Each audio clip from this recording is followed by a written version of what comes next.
And so I took a big long nap today too. And right when I got up, I went, I have time to go to the grocery store. And you hear the coffee in there. It's like, okay, it'll help me out. So okay, well, we're going online right now. So all right, let me go and that. I'll be right back. Keep talking. Yeah, it's working. It's working. Nice. Thank goodness. Good evening, everyone. We're back again. And we are obviously successfully live streaming at the moment. And hopefully this will keep going, although it seems to be locked on YouTube, but let's see what happens.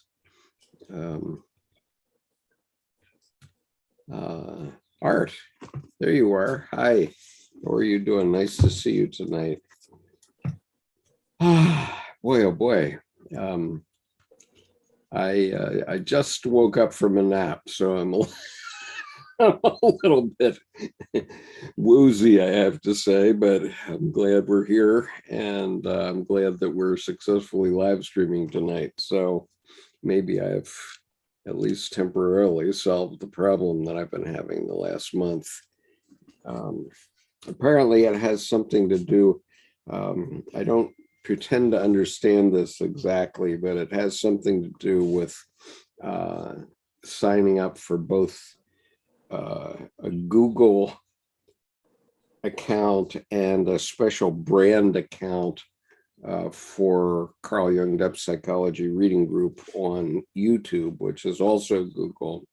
And somehow that got out of whack while we were away at Confluence, but now it seems to be okay. And meanwhile, I suppose everyone is hearing us okay. It looks all right. I can hear. Yeah, it looks all right on the on the Zoom. It looks fine. So we're here. And so last week, I really don't know what happened. I was kind of befuddled because I was having these problems. Did we actually do something successfully last week? I think I didn't make a mark as to where we stopped, but I have underlines in the top of the first paragraph, and let's see. Yeah, I don't have anything marked either, so I don't think we necessarily successfully did much last week. Yeah, so, I think I may have marked because I may have brought something up at the end that was applying to what we were talking to, but I don't think we truly started part two. Okay.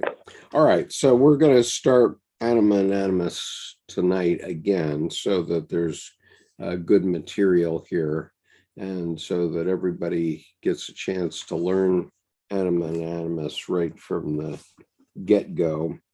And so we're reading this book, 2 essays on analytical psychology by C.G. Jung. It's volume 7 of the collected works. If you don't have a copy of the book, you can find an electronic copy of it in the Dropbox, which I sent out to everybody on the announcement for tonight. And let me just, in case you haven't seen that, I'm going to give you once again. I didn't get an announcement. I didn't get an announcement. Tonight you didn't? No, I mean, I have it automatically set up on my calendar, but I don't, I'm looking, I don't, no, I just have all the receipts. I don't have any new emails. Okay, well, MailChimp said it did it for me, to me. I usually get 2, one from Zoom an hour before, and then one from you when you send it. Yeah. Well, that would be because you're listed on the panel, I guess. Let me just look here. Out of curiosity, if if I go into the MailChimp app,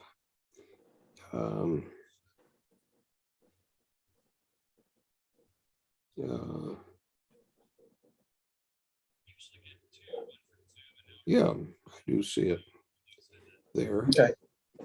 And yep. So it did go out according to MailChimp. Whether you got it or not, I can't say. But okay, no consequence here. But I mean, so anyway, without further ado, I have put on the YouTube chat the current MailChimp login or connection box. So against the possibility that we ever have this live stream outage again, what we will do is, even if we don't connect on live stream, we will be doing the Zoom call.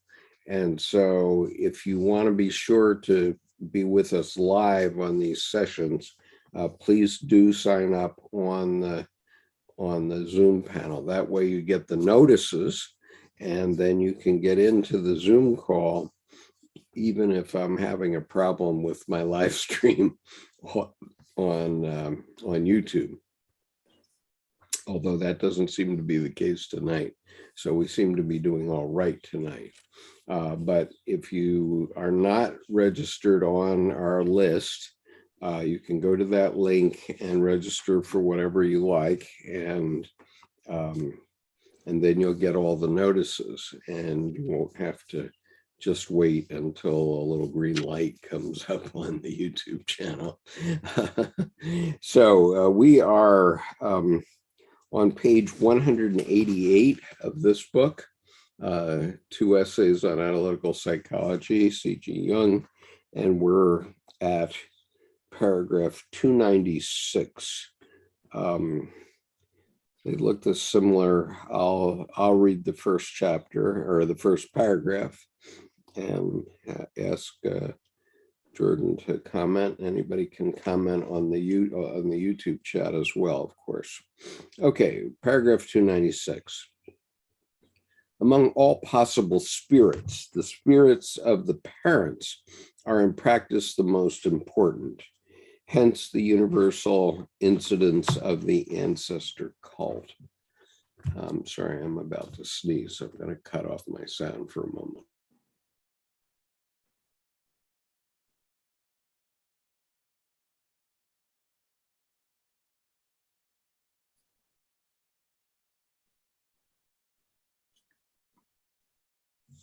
I beg your pardon. So, the parents are important, and therefore we have ancestor cults. That's what the first sentence said. Okay. Hence, let's say, in its original form, it served to conciliate the revenants. And I know we had a discussion last week about revenants, didn't we? We did. That's, yeah. But on a higher level of culture, it became an essentially moral and educational institution, as in China. For the child, the parents are his closest and most influential relations. But as he grows older, this influence is split off. Consequently, the parental imagos become increasingly shut away from consciousness, and on account of the restrictive influence they sometimes continue to exert, they easily acquire a negative aspect. In this way, the parental imagos remain as alien elements somewhere outside the psyche. In place of the parents, woman now takes up her position as the most immediate environmental influence in the life of the adult man. She becomes his companion. She belongs to him insofar as she shares his life and is more or less of the same age. She is not of a superior order, either by virtue of her age, authority, or physical strength. She is, however, a very influential factor, and like the parents, she produces an imago of a relatively autonomous nature. not an imago to be split off like that of the parents, but one that has to be kept associated with consciousness. Woman, with her very dissimilar psychology, is and always has been a source of information about things for which man has no eyes. She can be his inspiration. Her intuitive capacity, often superior to man's, can give him timely warning, and her feeling always directs toward the personal, can show him ways which his own less personally accented feeling would never have discovered. What Tacitus says about the Germanic woman is exactly to the point in this respect. And we'll come, that's in a footnote, so I'm not sure we're going to get that, but Jordan, do you want to comment on this? I guess we've covered revenants as the ghosts of parents past type thing. Yeah. The Ebenezer quality, you know. Right. Like, what's the allies of reflection? It's interesting to me. What strikes me, about things for which a man has no eyes. She can be his inspiration. Her intuitive capacity, often superior to man's, can give him timely warning, et cetera, et cetera. And what's interesting there is there's the whole seeing the unseen.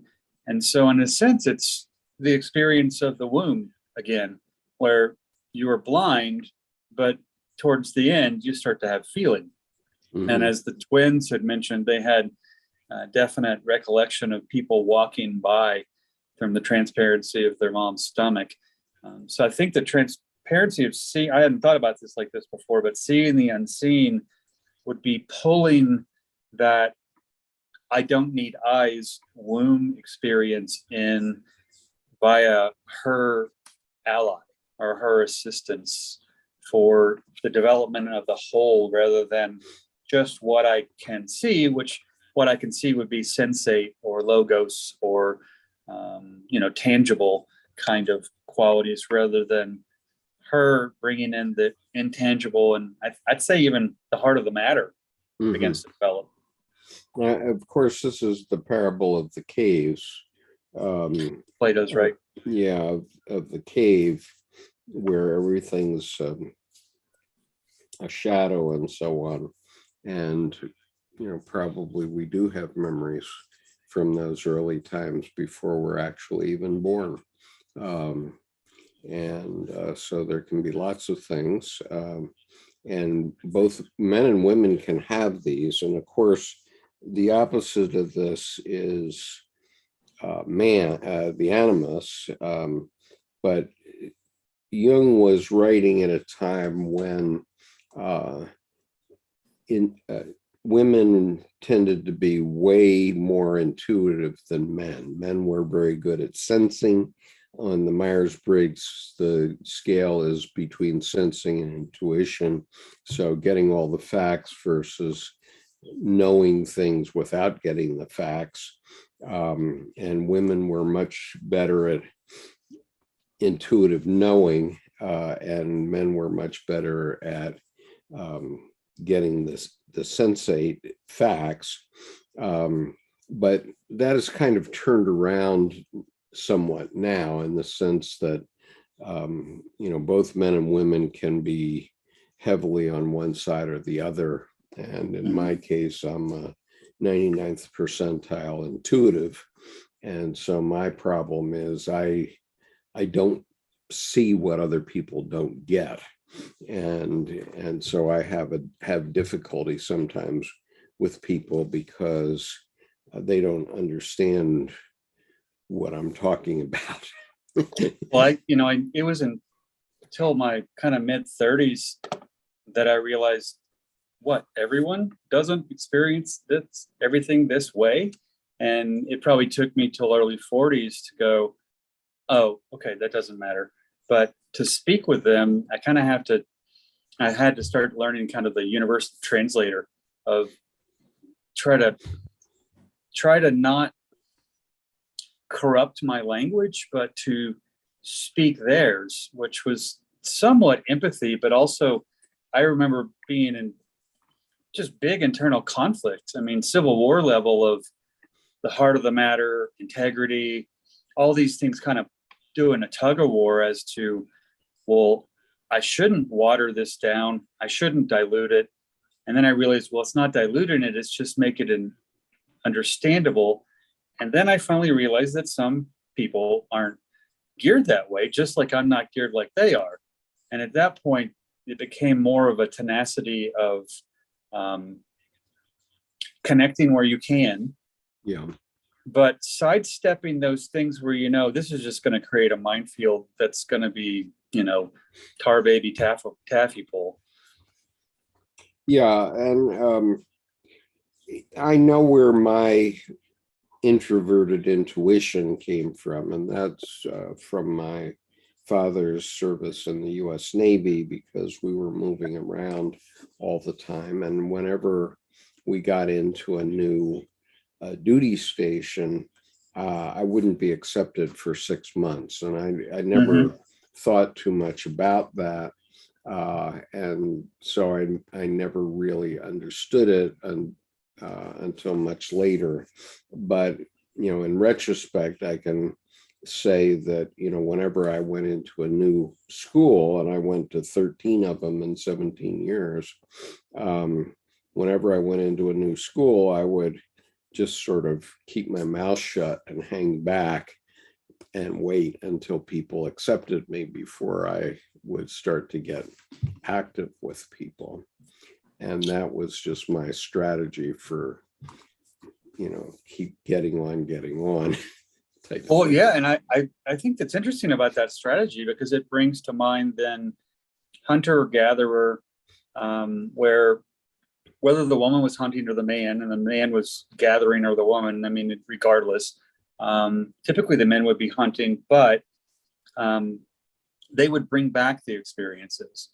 And I think the women being more intuitive is they had that, the home, the inner world, and that's akin to the womb, to intuition, the inside. And then the men would be out with the situational intuitive awareness of predator and prey and hunting outside. So there's kind of an inside outside interdependent dynamic, I think, between the two. And I see that with each time you moved, basically you drop back into home inside.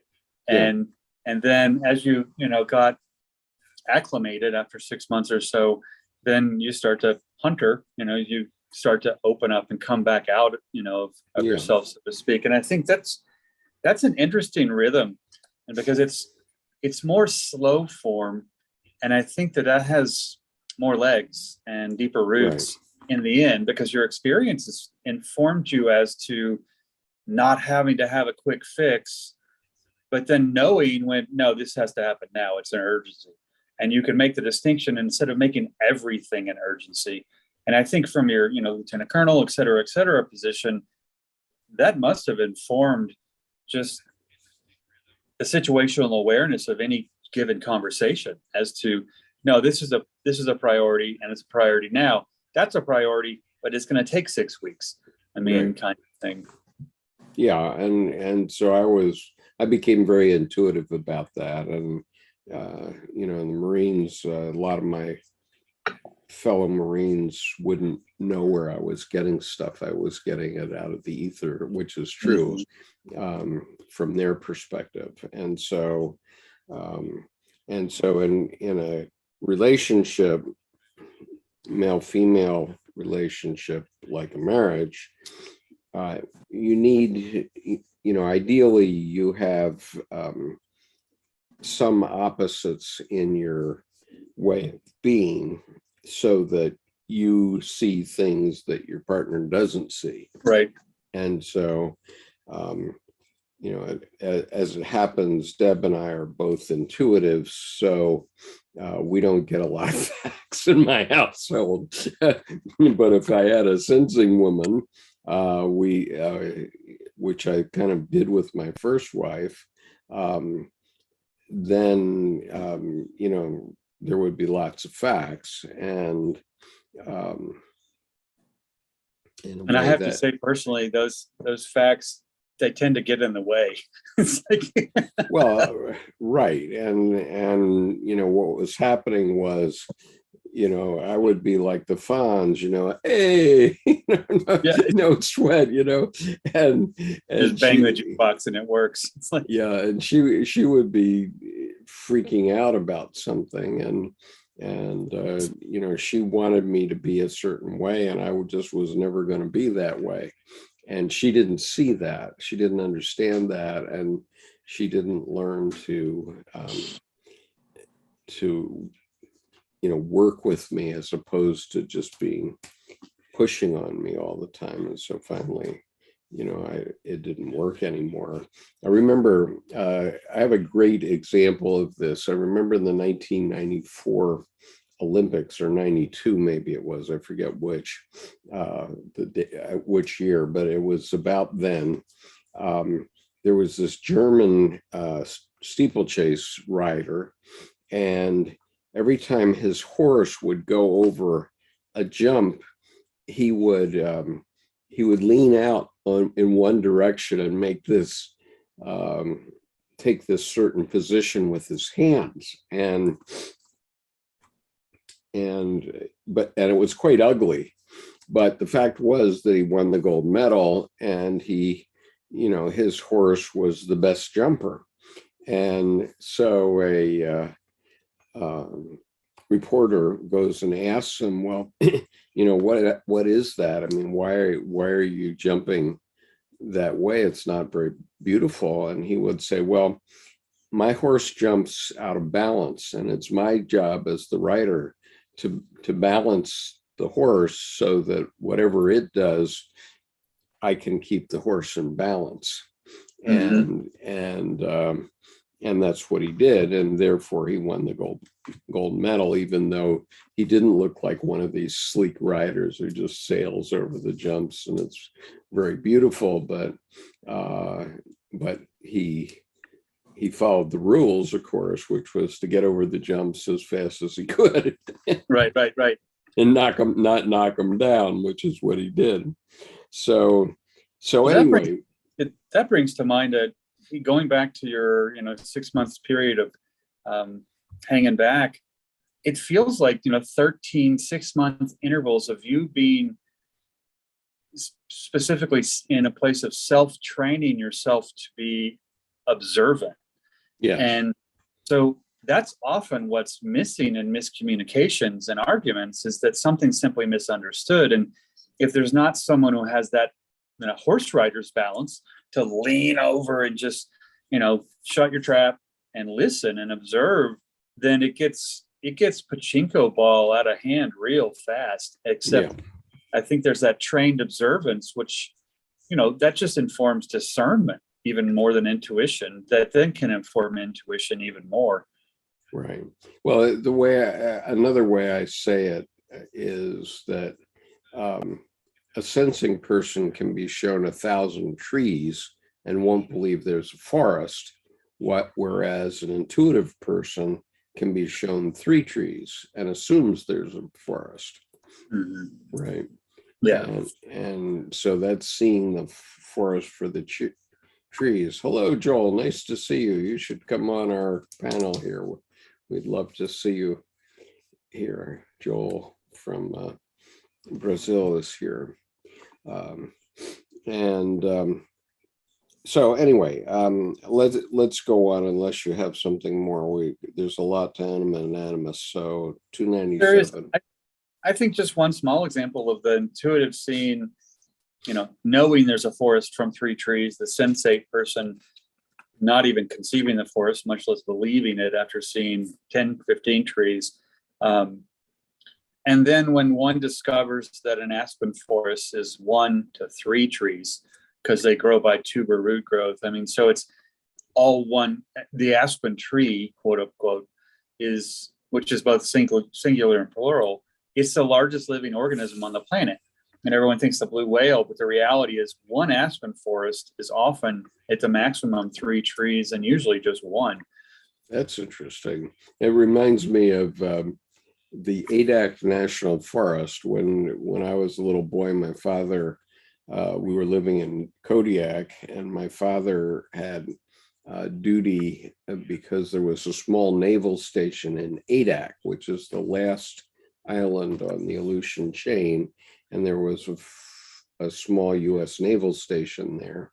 So my father had to fly out there every so often, and that was quite a thing in its own right, because the distance is like, well, it's at least 1,000 miles, or maybe more.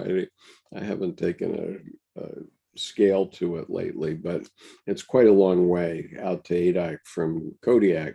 Kodiak's the first island in the Aleutians, and Adac is the last. And so he used to go to Adac, and one time there was he brought back a photograph, and it had this big billboard, and on it said, "Welcome to Adac National Forest," with an arrow pointing down. And there were 4 trees, and that was it. Oh, that's wonderful. Okay, let's see. Joel, let me see. While Jordan reads the next paragraph, I'm going to see if I can send the link to Joel Excellent. again. Okay, paragraph 297. Here, without a doubt, is one of the main sources for the feminine quality of the soul. But it does not seem to be the only source. No man or person is so entirely masculine that he has nothing feminine in him. The fact is, rather, that very masculine men have carefully guarded and hidden a very soft emotional life, often incorrectly described as feminine.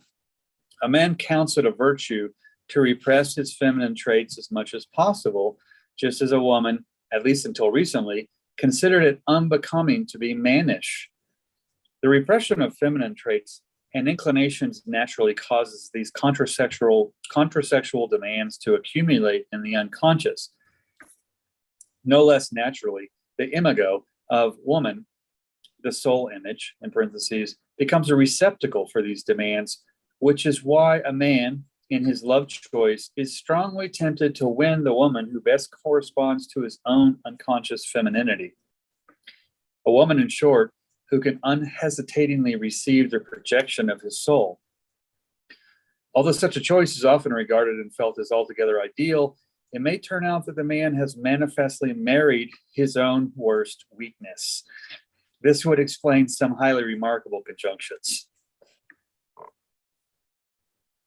Right, and what I think of, for the longest time, there was that crazy national car rental ad where this very gruff guy gets on there and says, "Oh, I'm gonna get the cars, and I'm gonna, this is the car for me, rah rah rah," and he's pretending that he's like a Marine, and right, and what we know from Jungian psychology is that in fact he's probably the most effeminate guy on the planet, or approaching it. Well, and it's interesting to me, I've started lately in the last maybe 2 months, then to me, they're not effeminate, they're simply weak. And the machismo and the bluster and the gruff, bang your chest like the silverback gorilla. Well, silverback gorillas are pretty empathic, and they're pretty much protective, and typically. And what's interesting is when I see that weakness and then I see something that's considered effeminate, I laugh and I go, well, that's an insult to women. I've never seen a woman act like that before. Yeah, that's fair enough. But at the same time, it's a common mode of expression of how we say that. And so when someone's all, machismo, bluster, I usually sit back and just listen, because honestly, what it is they've got a scared little kid or children inside that they're trying to protect. And the only way they know how is to be gruff and scare away the wolf, so to speak. Yeah, it's the old, a hard-boiled egg is always yellow inside. Yeah, it is. Right. Yeah. And that works. That example really, really speaks to that. Right. And so, I have seen this very definitely in the Marine Corps, because a lot of people, people think that the Marines are very gruff and masculine and rough and tumble, but in point of fact, about 2/3 of all Marine officers are shorter than I am, and I'm now 5'8.5". I guess I was 5'10.5" when I was in the Marines. I've lost some height over the years, but most Marines are not these 6'2" or 6'4" foot guys. They're mighty mites typically. They're smaller guys, Right. who make up for their smallness by being strong, and so I've seen, well, I was personally involved in a family that had as its patriarch a man named Brute Krulak. He was lieutenant general in the Marine Corps, and he was 5'2".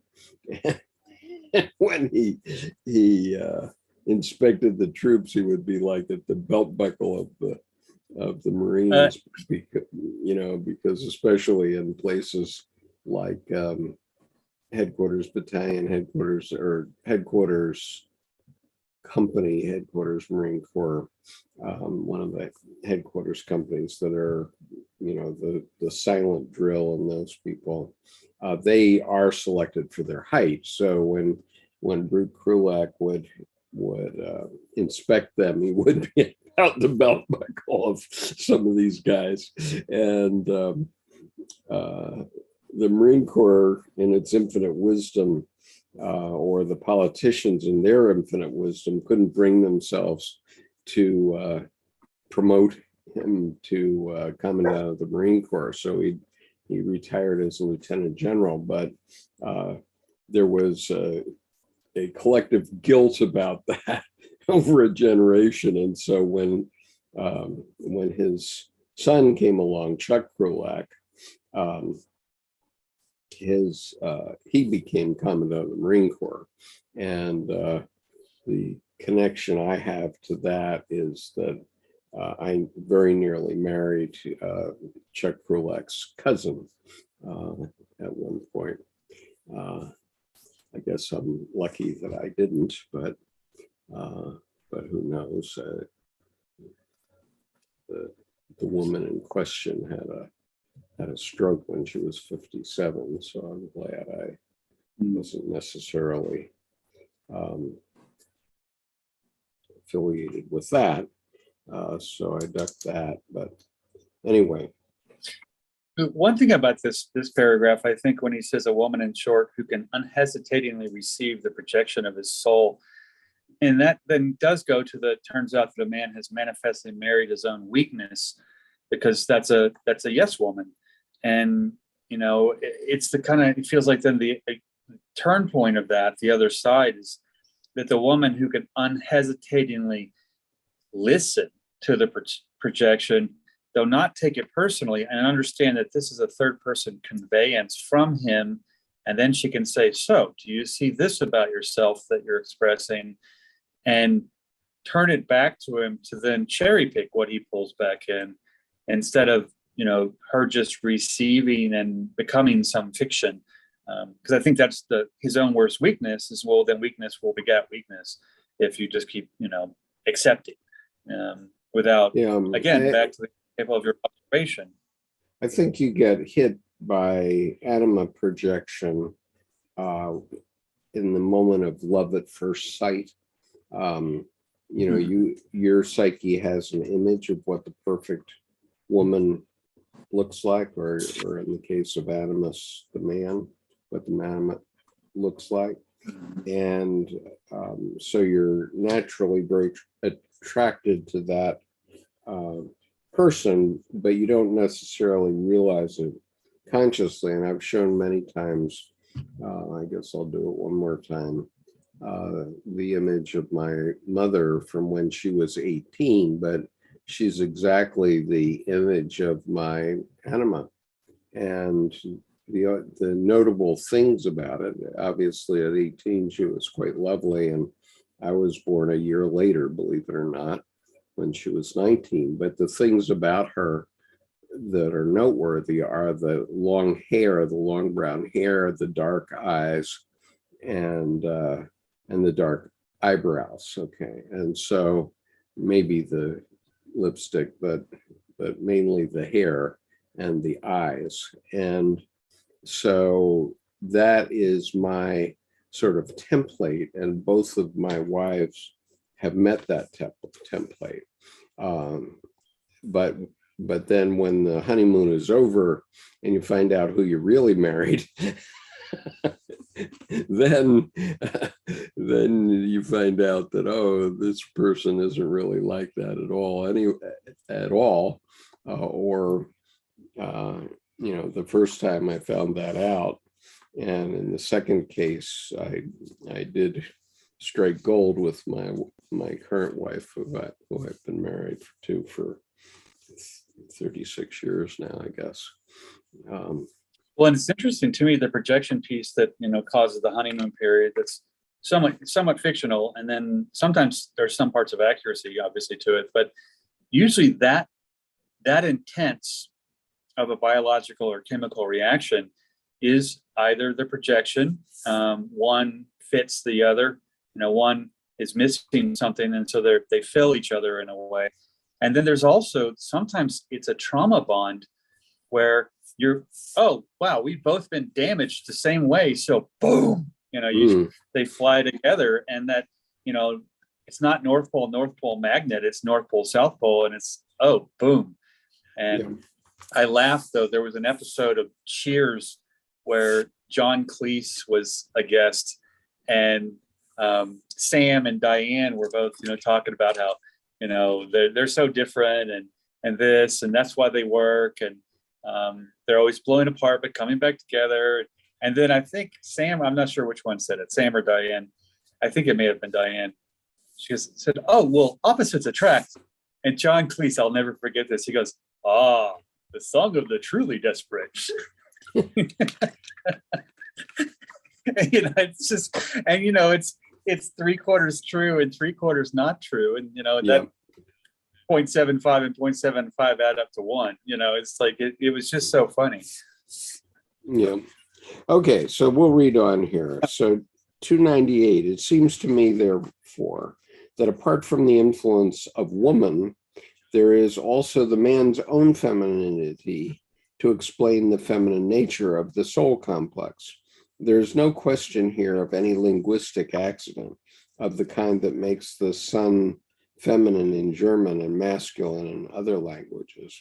We have in this matter the testimony of art from all ages, and besides that, the famous question, habet mulier animam?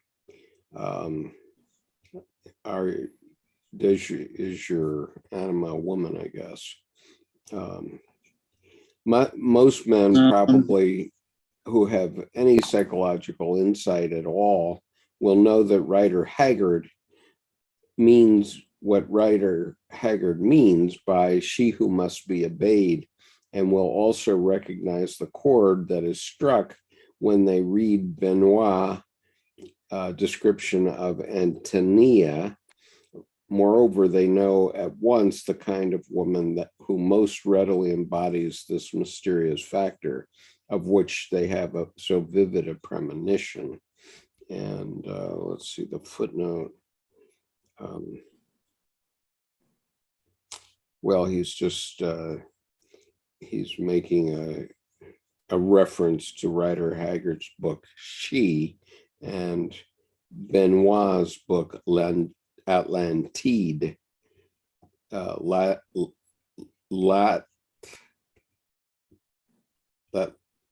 Atlantic Teed. And L'Atlantide. Yeah, that is hard to say. L'Atlantide. It's like Lantide.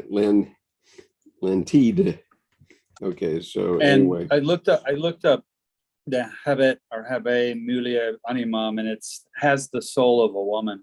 Uh-huh. Yeah, And that's that. Go ahead. And so most men do have the soul of a woman in the form of an anima. And something that just came to me is that, from a gender development standpoint, prenatally, the fetus pre-gender differentiation begins as female. And so in that sense, the female portion of any person is older than the male portion, because the male comes later. You differentiate into a male, it doesn't come at the beginning. So starting as female, it's as if that soul piece is literally biological, ancestral to where you started even in the womb. Right. Okay, you want to read 299 then? Yeah. The wide recognition accorded to such books shows that there must be some supra-individual quality in this image of the anima, something that does not owe a fleeting existence simply to its individual uniqueness, but is far more typical, with roots that go deeper than the obvious surface attachments I have pointed out. Both Rider Haggard and Benoit give unmistakable utterance to this supposition in the italicized historical aspect of their anima figures. Right. Why don't I do the next one? Continue, or do you have some? Okay, I just wanted to go back to the previous paragraph and just comment on this she who must be obeyed. The anima, I mean, the way it's seen in Jungian psychology is that the self is in control of you. And I'll see if I can find the diagram that Edinger did momentarily here, but it basically is kind of the contact lens that rides on your soul and or on yourself, and let's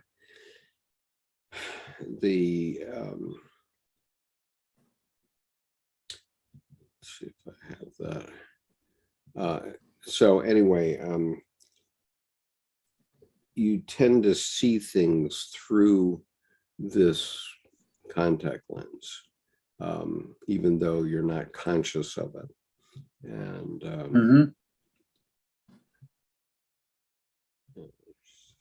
I don't know where I've hidden this image now, but I used to have it readily available, but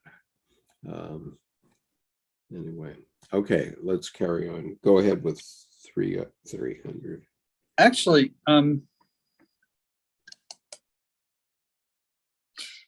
the she must be obeyed. There's a certain importance of play in there, the what comes before the knowledge, in a way. Yeah. And if I could share my screen, there's an image I found recently. Yeah, let me fix you up with that. Just a minute. Okay, now you should be able to do it. Okay.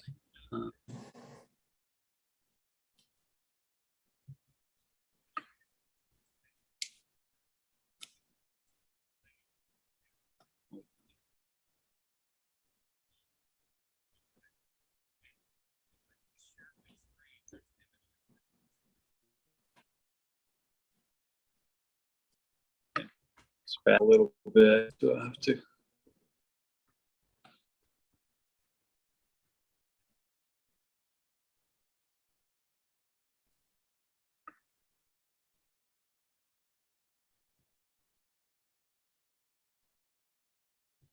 Right about here.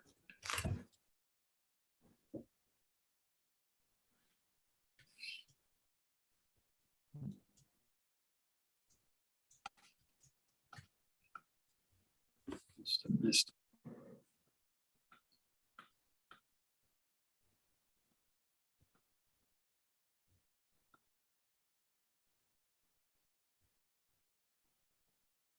Mhm.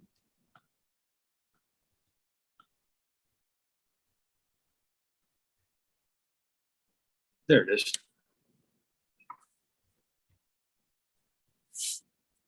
Oh, yeah. Can you? And I'm so, seeing the Kabbalah, yeah. and then over on the right, the girl playing hopscotch.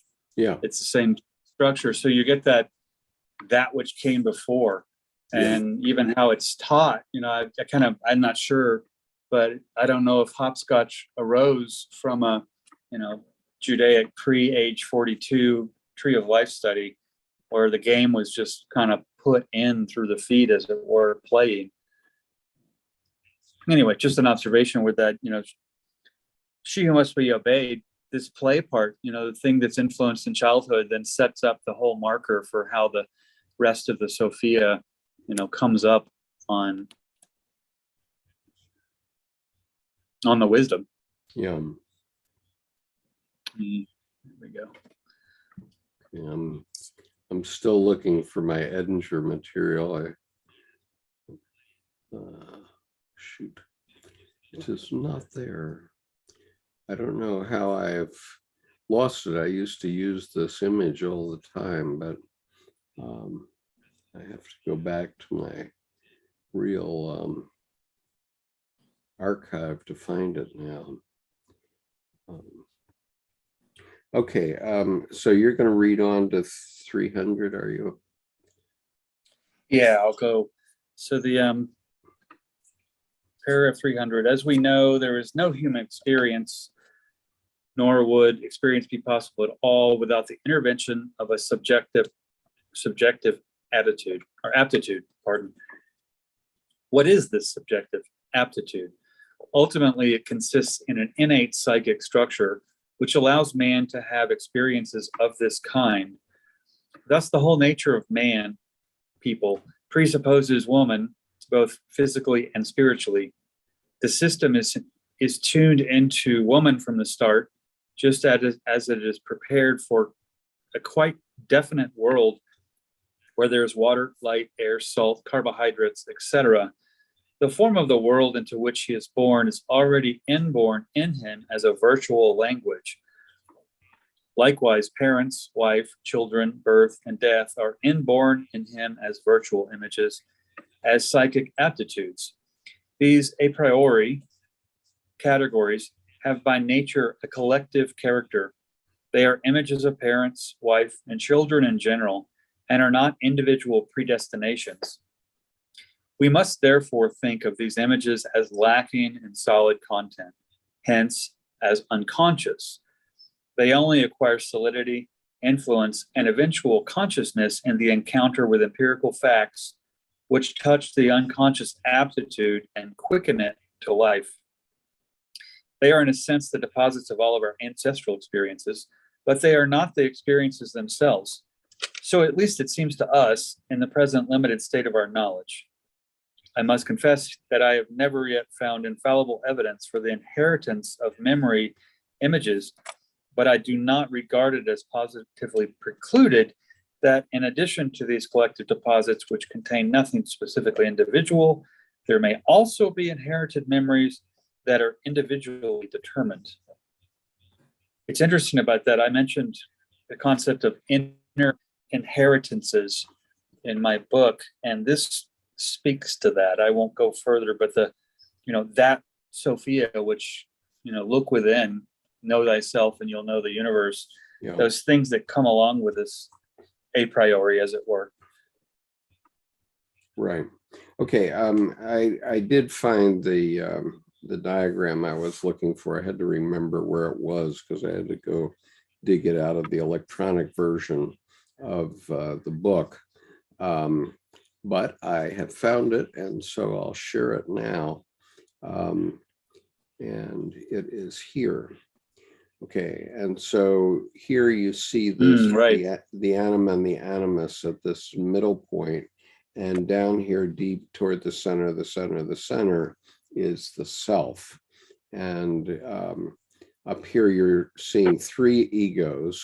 A woman's ego has as a sort of a contact lens on on the self, the animus, and the man's ego has as a contact lens the anima, and then the self is seeing things down here, and the shadow is here under each one. But this is just a demonstration. So at the top is the ego with the shadow appended. Feminine and masculine egos are indicated separately, showing how each must move through its contrasexual aspect, animus or anima, to approach the self. At the bottom, the self appears first in personal manifestation, then at deeper levels in collective aspects such as history, world, and space-time.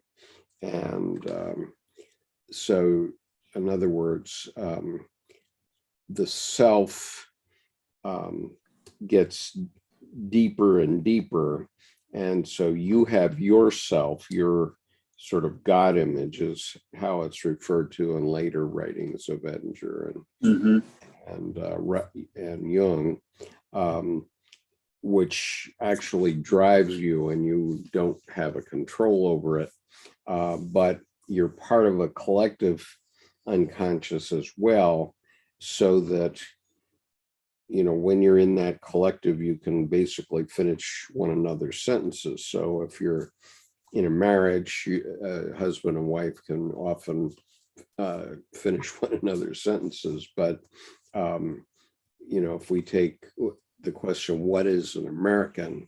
We all know what that is, and it has nothing to do with race, color, or creed. It has to do with something else. And so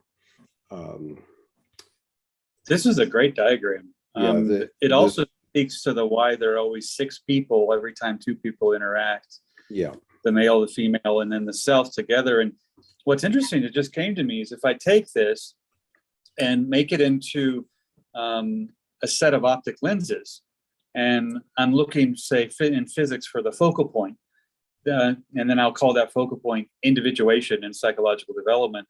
If I start to rotate the anima and animus to overlap even more, when they overlap, the kind of the blue and yellow light become white light. At that point, there's you are developed. And then in that sense, then the 2 become 1, and then there are only 2 people, the 1 and then self. You have the memory and then operative knowledge of anima, animus, or masculine, feminine. But I feel like if some people have these, you know, we could rotate them outward where they become further and further apart. There is no shadow. And I love that. I just noticed, I hadn't noticed this before, the intersection, you know, the Venn diagram of that anima, animus is the shadow. And so I think the more that can overlap, you're never going to lose the light, but it's the kind of thing, more you can overlap, you can literally flow back and forth in a way that, I'm not there, but as you said, you know, it's like as if I speak from the arrows. And I think that what's happened is I've never thought about this, of getting a focal length called individuation and the shadow. But the more I overlap these, the more prevalent the shadow becomes. And I think the more evolved the 2 connect and interact. Like you're saying, after a while, then, you know, married people finish their sentences, because in a sense, I think they're overlapping these more together rather than rotating them to split apart. Right. So anyway, what I'm driving at, though, is if I take the example of 3 particular individuals who this week were awarded with the Presidential Medal of Freedom, one of them is Khizr Khan, who's the man of Pakistani origin whose son was killed as a captain in the army, and who was every bit as much of an American as any other American, and died for the United States. And, you know, Khizr Khan carries around his constitution with him. And he's an activist for what is an American, and he is American. Then another example is Simone Biles. Whatever you may think of Simone Biles as a gymnast, and whatever you may think about her for her sort of mental, what would we call it, a glitch at the last Olympics. Nonetheless, she's the greatest woman. She's the greatest woman gymnast in history, and she happens to be Black, but that doesn't change the fact that she's an American, and she's an American as much as anybody else. And then another one is Megan Rapinoe, who was the captain of the women's soccer team, who fought for many years to have equal pay for women who are soccer players, and she won recently, and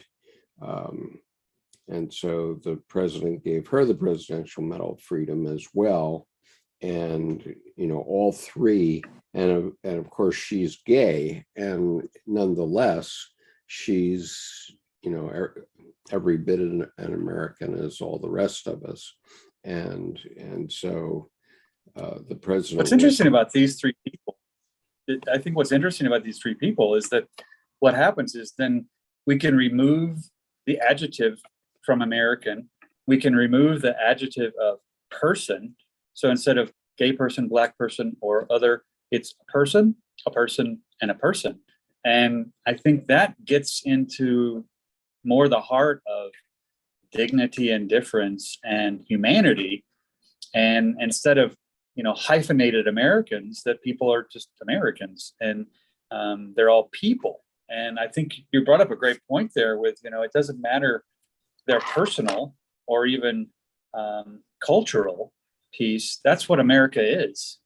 It's you being here, and then there you go. And it carries its own right. And there's a reason why the custom is that if you become a naturalized American, that you have to wait 5 years from the time that you become a resident, a U.S. resident. And the reason is because it takes that 5 years for this sense of being an American to infuse itself within you. But once you've gone through that 5 years, you're as much of American as any. And I remember being very moved at a naturalization ceremony one time on the 4th of July, which happened to be over here at one of the historic homes here in Annapolis. And there were, I think, 37 people being sworn in as Americans from about, 25 different countries, probably at least. And, I went up to each one of them and said, congratulations on becoming an American. And you clearly know what it means to be American more than a lot of natural born Americans. So if we forget, please remind us. And that's what Kizarkan is doing. And to his great credit. Joel believes in a selfic anima. I'm not sure what he means by that. How does he phrase it again? He says, I believe in a selfic anima, and I believe in a selfic anima too. But I'm not sure we have our I wonder if he's playing the overlappage there too. Is it SELFIC? But Yeah, later I think he he's getting. says it's a great diagram. So he likes the diagram. And Art says, how does this apply to trans people? And I would say it applies to trans people exactly the same, which is if if you happen to be trans, you're still a fellow American from my point of view. And And then I think, to speak to Art too, I think regardless of externalized genitalia, there still is, that grade of how much of each are any of us, and whether we know or not. They are people too. They're going to experience this. They may start out at a different spot. yeah. I mean, maybe they have more scriptural scholarship for both, or more the other than the one. But we can't say. I mean, I think right. that the whole idea of gayness and transness and that sort of thing has gotten all blown out of proportion by politics. It's mainly been Republican activists who try to use it as a dividing wedge in our society. But it needs to be understood as simply that. It really doesn't have any real significance to any of us, because if you go to the grocery store or the drugstore anywhere in America or the movie theater, you are in line with Muslims and Jains and all kinds of different people, and with trans people, and you probably most of the time are not even aware of it. And I think you're right too about that Republican piece, that it's another method of control by confusion. Yeah. And it puts every ostrich head in the hole of being lost in the detail of the finer grain. If I pull my head out of that hole and I look up from a tort perspective legally, then I just simply say one thing. I think there should be as many laws on the books about everybody as there are about men's bodies. And that number is 0. Yeah. And what happens then is, there you go. And that kind of just blows open all the fine grain. And then people can respect each other because they're different or not, but not then everyone having to beat their chest as I'm this, I'm that. And it takes me back to I don't want to in any way diminish the importance of these, revolutions as they were, but I'm different like everyone else. Yeah. So, Everybody's it's the kind different. of thing where I think that, people are being brought to empathize with people similar to you, call to arms, which is factionalization and creating tribalism even within tribes, because then they argue about things that they disagree with. But what happens is it dispenses with the big picture of what's really going on, and that word is freedom, and it's having interference patterns just blitzed right across it. Well, and that's why the people like Bannon and even Trump, all they want to do is spawn chaos, because then they can control you. But the reality is that we're as a nation and as a military of our nation, we're incredibly strong, and that those people are just getting flicked off, and pretty much. And Andy Borowitz kind of nailed it in a funny way, I think today or yesterday, in his Not the News New Yorker cartoon articles. He said, Steve Bannon asked where he was on January 6th. I finally took the whole day to wash my hair. It took about that long because it hadn't been done in so long. Yeah, always just greasy, messy mop. Okay, so anyway, I guess we're up at the 3:01 now, are we? Yeah, we are. Okay, So I'll read the next two paragraphs, I guess, because the 301 is so short. It's not fair.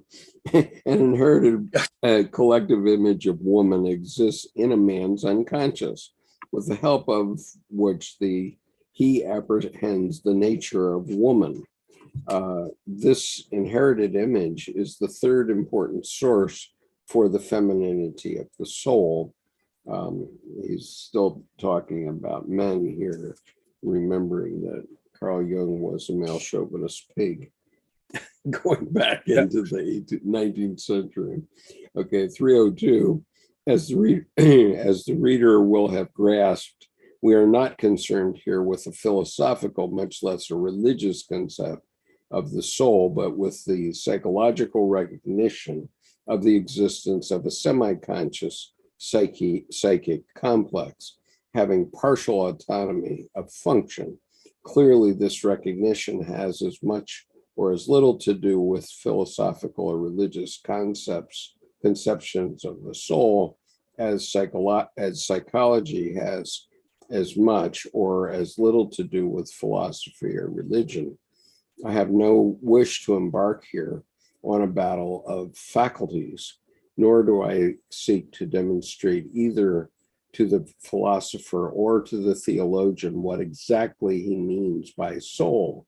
I must, however, restrain both of them from prescribing that the psychologist ought to mean by soul.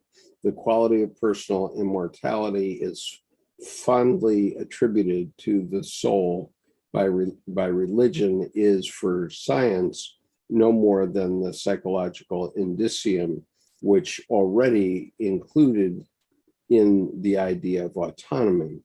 The quality of personal immortality is by no means a constant attribute of the soul as the primitive sees it, nor even immortality as such, but setting this view aside as altogether inaccessible to science, the immediate meaning of immortality is simply a psychic activity that transcends the limits of consciousness. Beyond the grave or on the other side of death means psychologically beyond consciousness. There is positively nothing else it could mean, since statements about immortality can only be made by the living, who, as such, are not exactly in a position to pontificate about conditions beyond the grave. Okay. Jordan, go ahead. Yeah, that's I love it when he gets into dressing people down moment, and his sarcasm, it's not subtle. No, it's not subtle. You get that boom from heaven, but it's interesting, the psychological indicium. Joel's selfic anima came back to mind, and I'm wondering if he means the anima is now within the self. It has been absorbed rather than being the circle outside the diagram, and then consequently integrated as a functional, interdependent piece of the self, rather than something that's differentiated outside. And understood the diagram is probably meaning to be one thing, but that selfic anima that Joel brought up is I think beautifully curious, and there's a lot in that potentially. And I'd be curious his basically his psychological indicium, included in, there's a certain autonomy I think he's talking about with this selfic anima, of how the anima operates within the self. Yeah, that goes with this paragraph. I think we're allowed to extrapolate from Jung's positions a bit, and obviously one of his positions was that if you have a complex, it can be autonomous. It is autonomous, and so you don't necessarily have control over them. And so if you are trans or if you're gay, you don't necessarily have control of that, but your psyche has control over this autonomous factor has. And so that autonomous factor doesn't necessarily live here. It lives in the psyche, and the psyche is not necessarily bound by your physical being. And so as we talk about immortality, and as I'm now coming around after a lifetime of sort of meditating on this, and I'm sure that this is the way Jung saw it. You know, your physical body is almost de minimis as to your contribution in the world, because Jung, during his lifetime, was very hidebound. He was very stuck in himself, and you know, his followers were like 24 people or so, 24 to 30 people who would come to the psychology club in Zurich. And, you know, he had a few very wealthy patrons in the United States who we would visit from time to time and would visit him from time to time. But he wasn't, the spirit of Carl Jung was not necessarily very obvious in the rest of the world during his lifetime. And one of the interesting things is that the death of the first notable person I remember in my lifetime is Carl Jung. I very clearly remember the day of his death, and I was 14 years old. So what other 14-year-old is aware of that? I mean, I heard it on television or something, but so I'm not saying there's an ooey-oo reason why I knew of his death, but somehow it made an impression on me even when I was 14, and that stuck to me throughout my life, and so over 60 years now, and so I know from having my own parents die, my brother die, that my attitude toward them changed not one iota after their physical death. Okay, in other words, they are still here with me every bit as much as they ever were, and they're very much alive, and so therefore their spirits are very much alive in me, as is Carl Jung's spirit very much alive in me, and so, you know, if you think you're going to wake up tomorrow morning and just have another human life, no, it's not going to work that way, because that's not how the physical world works. But in the psychic world, it very definitely works to a continuation. And you know, those. Yeah, Go ahead. Go ahead.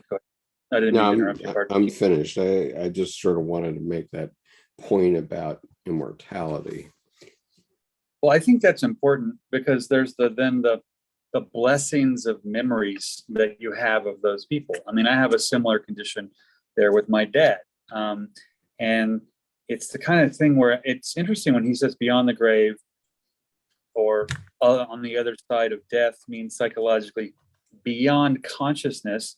And so as not to refute the unconscious, it feels that then the unconscious is then inherently part of the consciousness, meaning it's a living death that continually gets mined, because then he ends up with this humor, you know, and people who as such are not exactly in a position to pontificate about conditions beyond the grave, forensically, of course, because that would be presumptuous.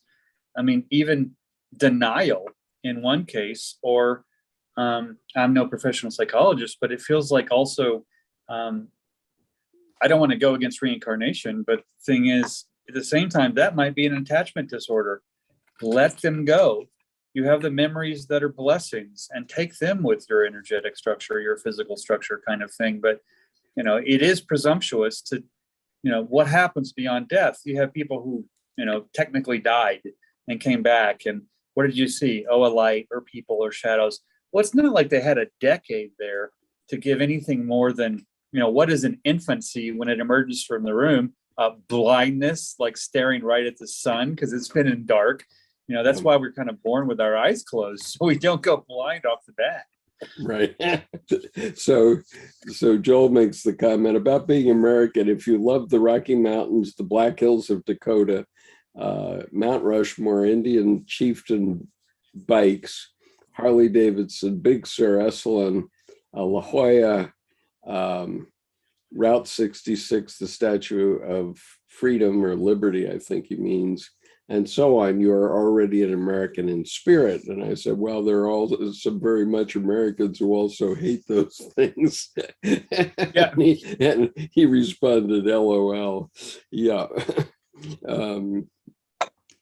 So it's something, it seems to me that being an American is something more than that. I mean, obviously, when you become an American citizen, you have to take a test, and it's a history test primarily.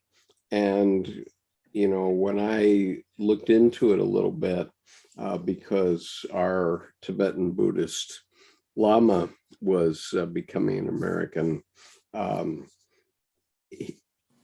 realized that it's basically like a driver's test almost. I was going to say it's the American driver's license to be a citizen.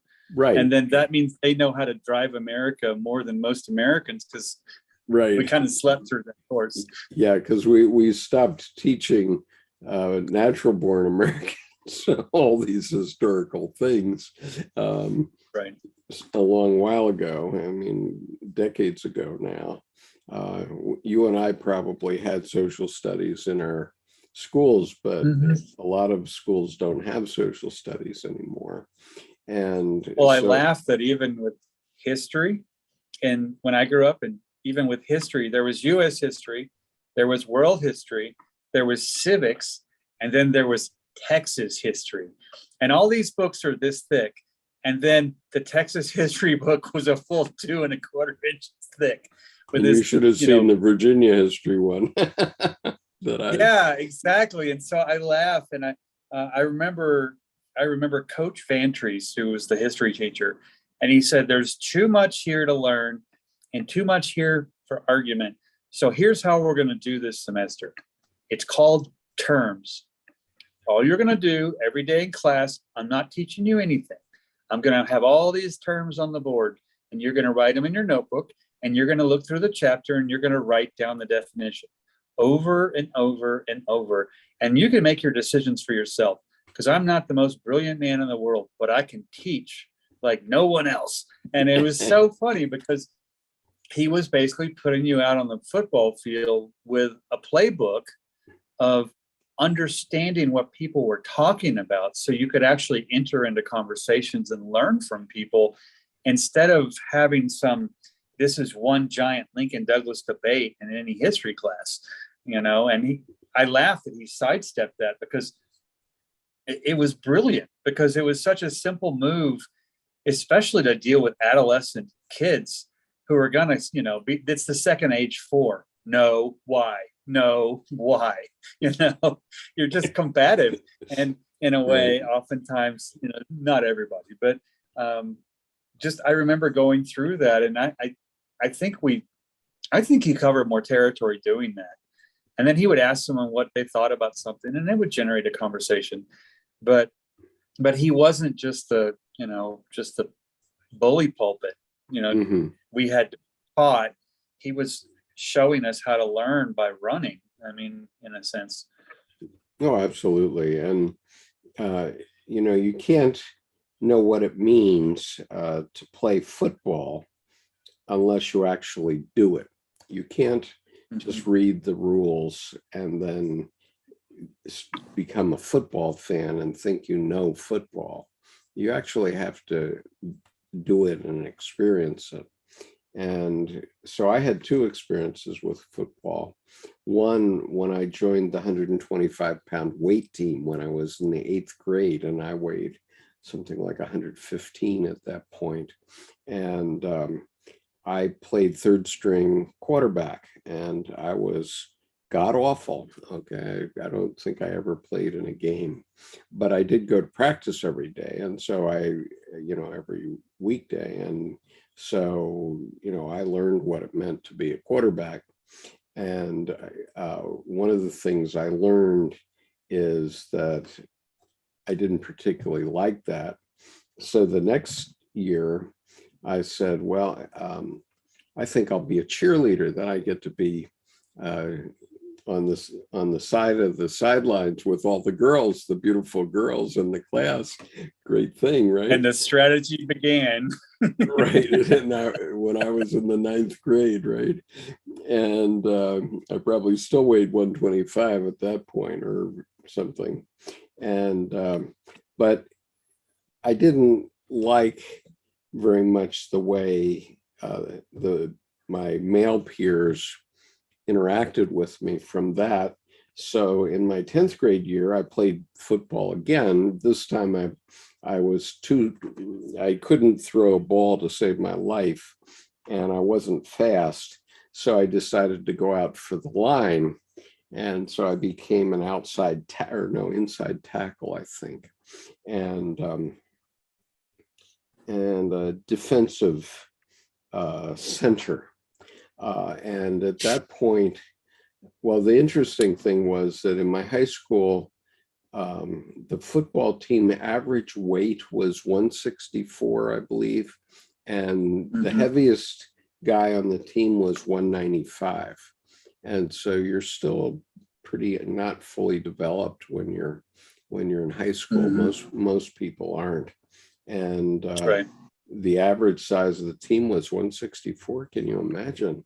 And yet we became league champions because we had a terrific quarterback, a man named John Pergine, who later played for Notre Dame. But what I learned from that is that I know what it means to be a quarterback. And one of the things that they were doing with me, the coaches were doing when I was in the 10th grade, was making me hold up one of these pads, and then the bigger kids were blocking against me so they could easily knock me over. And it happened that the football coach was living across the street from us. And at one point, my father asked the coach, well, how's Skip doing? And the coach told my father, well, he's got guts. I did. Nice. That's all, because I would stand there for 2 hours, and these kids would come along, and I'd have my pad there, and they'd knock me over. It probably happened, once a minute for the whole practice. That's what a great story, because actually I moved back to my dad's right before 8th grade. So I want to do the manly things. I want to play football. Well, I think that lasted till like a week before the end of the season, because I was a wide receiver, but I was so wide that I played on the bench. And it's like, I think I was in one game, and I still was like, what does this play mean? Because I'd read it, but I'd never run it. But so, 9th grade, go to track, and then finish up track and go, oh, I'd been a miler. I probably should have been a sprinter.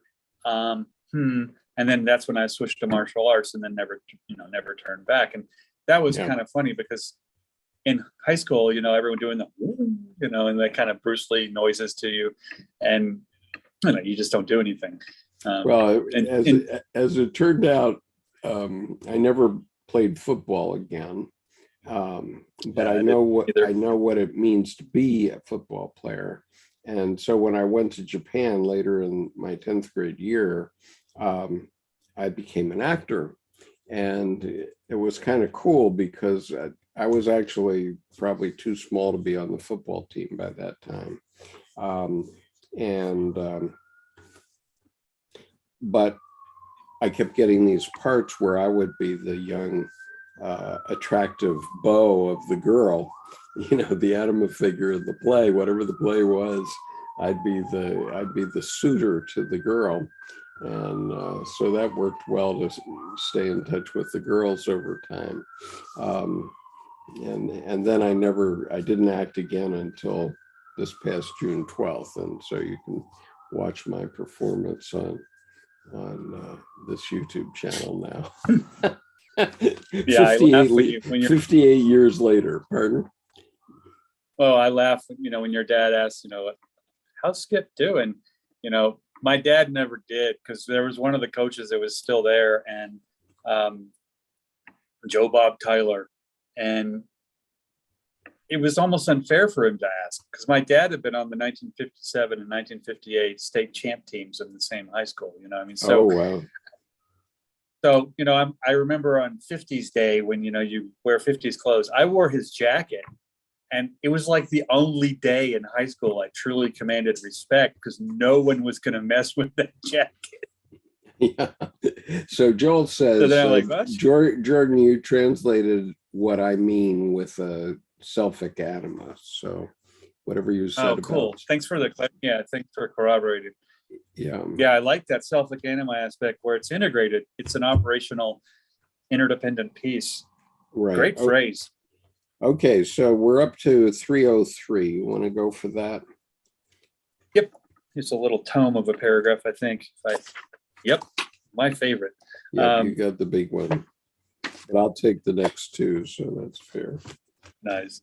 The autonomy of the soul complex naturally lends support to the notion of an invisible personal entity that apparently lives in a world very different from ours.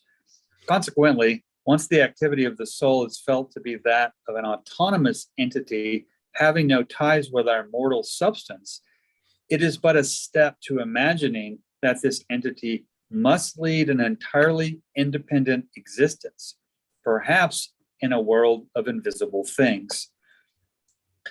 Yet it is not immediately clear why the invisibility, in italics, of this independent entity should simultaneously imply its immortality. The quality of immortality might easily derive from another fact to which I have already alluded, namely the characteristically historical aspect of the soul. Rider Haggard has given one of the best descriptions of this in She, the book She. When the Buddhists say that the progressive perfection through meditation awakens memories of former incarnations, they are no doubt referring to the same psychological reality. The only difference being that they ascribe the historical factor not to the soul, but to the self, Atman.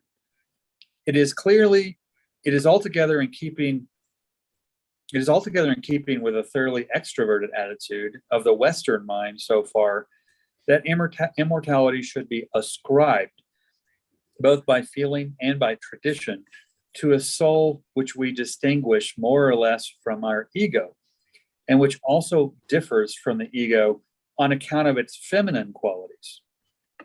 It would be entirely logical if, by deepening that neglected, introverted side of our spiritual culture, there were to take place in us a transformation more akin to the Eastern frame of mind, where the quality of immortality would transfer itself from the ambiguous figure of the soul, in parentheses, anima, to the self, small s, self.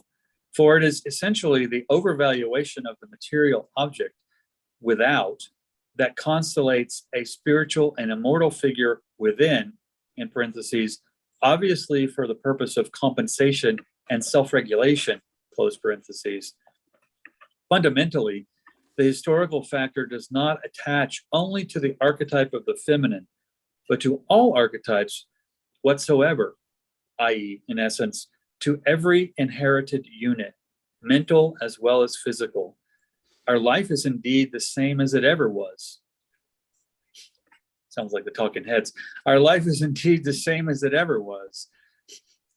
At all events, in our sense of the word, it is not transitory, for the same physiological and psychological processes that have been man's for hundreds of thousands of years still endure, instilling in our innermost hearts this profound intuition of the, in quotes, eternal continuity of the living, but the self, small s, as an inclusive term that embraces our whole living organism, not only contains the deposit and totality of all past life, but is also a point of departure, the fertile soil from which all future life will spring.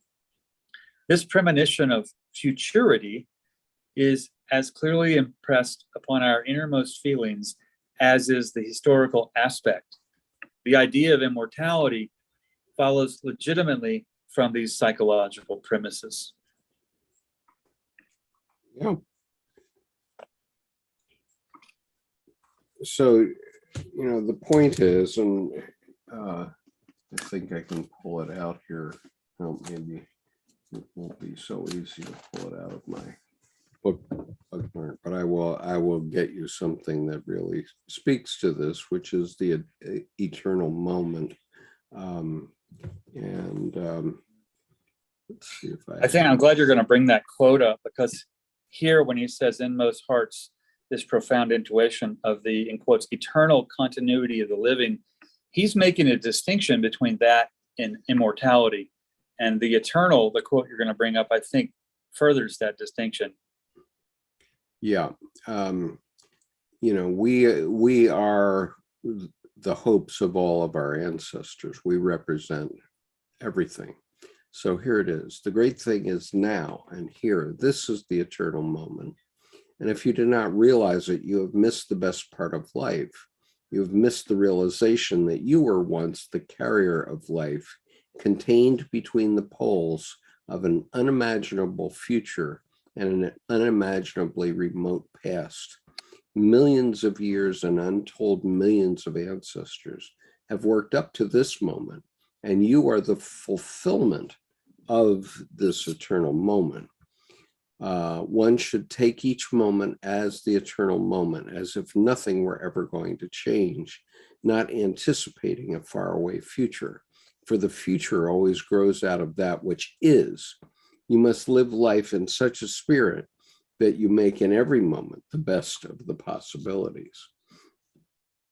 And I think that's probably really good advice for all of us, which is to, no matter how bad things get, you have to make the best of whatever possibilities you have in front of you.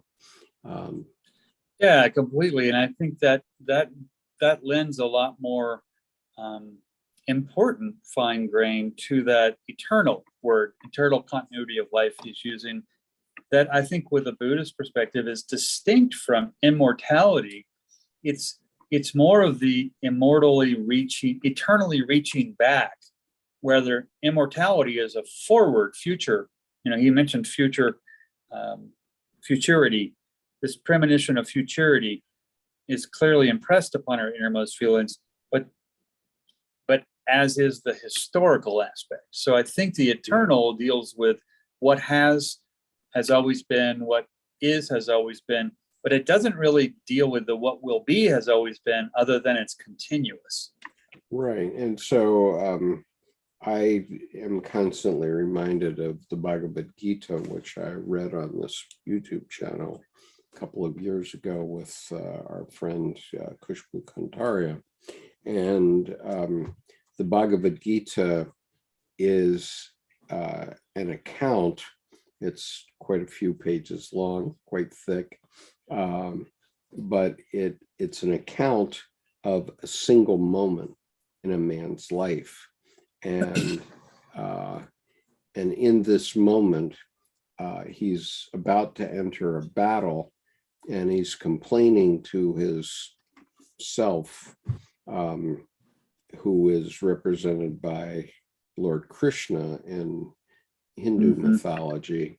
But Arjuna is complaining to his chariot driver, who is his self, that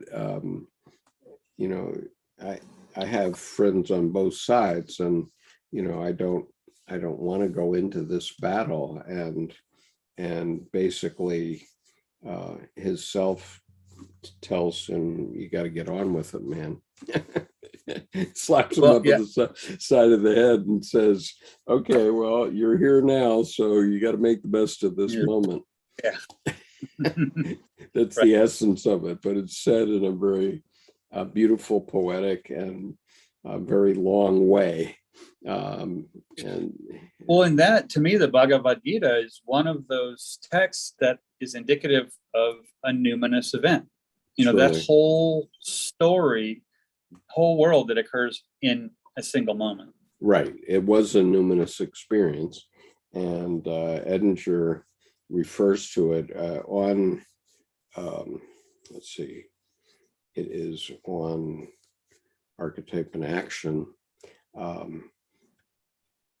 Edward Edinger talks about this numinous moment, which is also just on YouTube generally, but I put it onto my Archetype and Action website.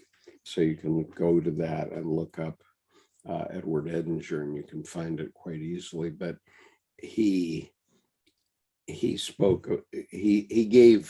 4 examples of what a numinous moment was, and one of them was Arjuna and Krishna, another was Jacob at the river, when he, God gives him a blessing that makes, gives him a new name, and the name is Israel. And there were a couple of others which I don't recall offhand, but now, having had a series of numinous moments personally, I know what those are about. And, they do tend to, they say something in a moment. And of course, on this YouTube channel, I've put my talk called Finding the Living God, which you can find on the homepage of this YouTube channel. And in that, I have actually got 2 videos and a photograph of actual numinous moments that I've experienced, and they're undeniable. They're absolutely undeniable. And it's very rare to be able to catch these numinous moments in your own life. And here I had the opportunity to catch 3 so far. I mean, they happen to me every day in the form of synchronicities, which are somewhat numinous, but those were 3 colossal ones that, still affect me. And well, it feels the synchronicities to me are when we slow down to calibrate with our own pace, so that we they're happening all the time, but then we see the beauties of nature so much in synchronicity daily when you're plotting, dancing your own pace. But those numinous experiences, to me, that's when you feel, see, experience the whole universe at one time clearly, but it doesn't overwhelm you. It informs, narrates, guides, inspires. And in a sense, it's like someone, threw you into the gas station to fill up the tank in a whole different way. Okay, so reading on, then I'll take the next 2. So this is paragraphs 304 and 305. Where are we getting in time here? Okay. In the Eastern view, the concept of the anima, as we have stated it here, is lacking. And so logically is the concept of a persona. This is certainly no accident, For, as I've already indicated, a compensatory relationship exists between persona and anima. The persona is a complicated, geez, I haven't ever thought of it that way in terms of the Eastern view, and I've been studying the Eastern view all my life. But anyway, going on, 305. I'm right there with you, because that it's one of those, how did I miss this paragraph years back? And well, I did. Maybe I couldn't read it. It just didn't land. But this, I hadn't thought about. There's a lot just in that paragraph. But I mean, yeah, definitely continue. But I hadn't thought about it that way either. Well, and I guess I don't agree with it at all, because the feminine is actually in the priests of Buddhism, for example. As we say, Lama, it's Mama, basically. And the priest is bringing the feminine aspect of Buddhism to the individual.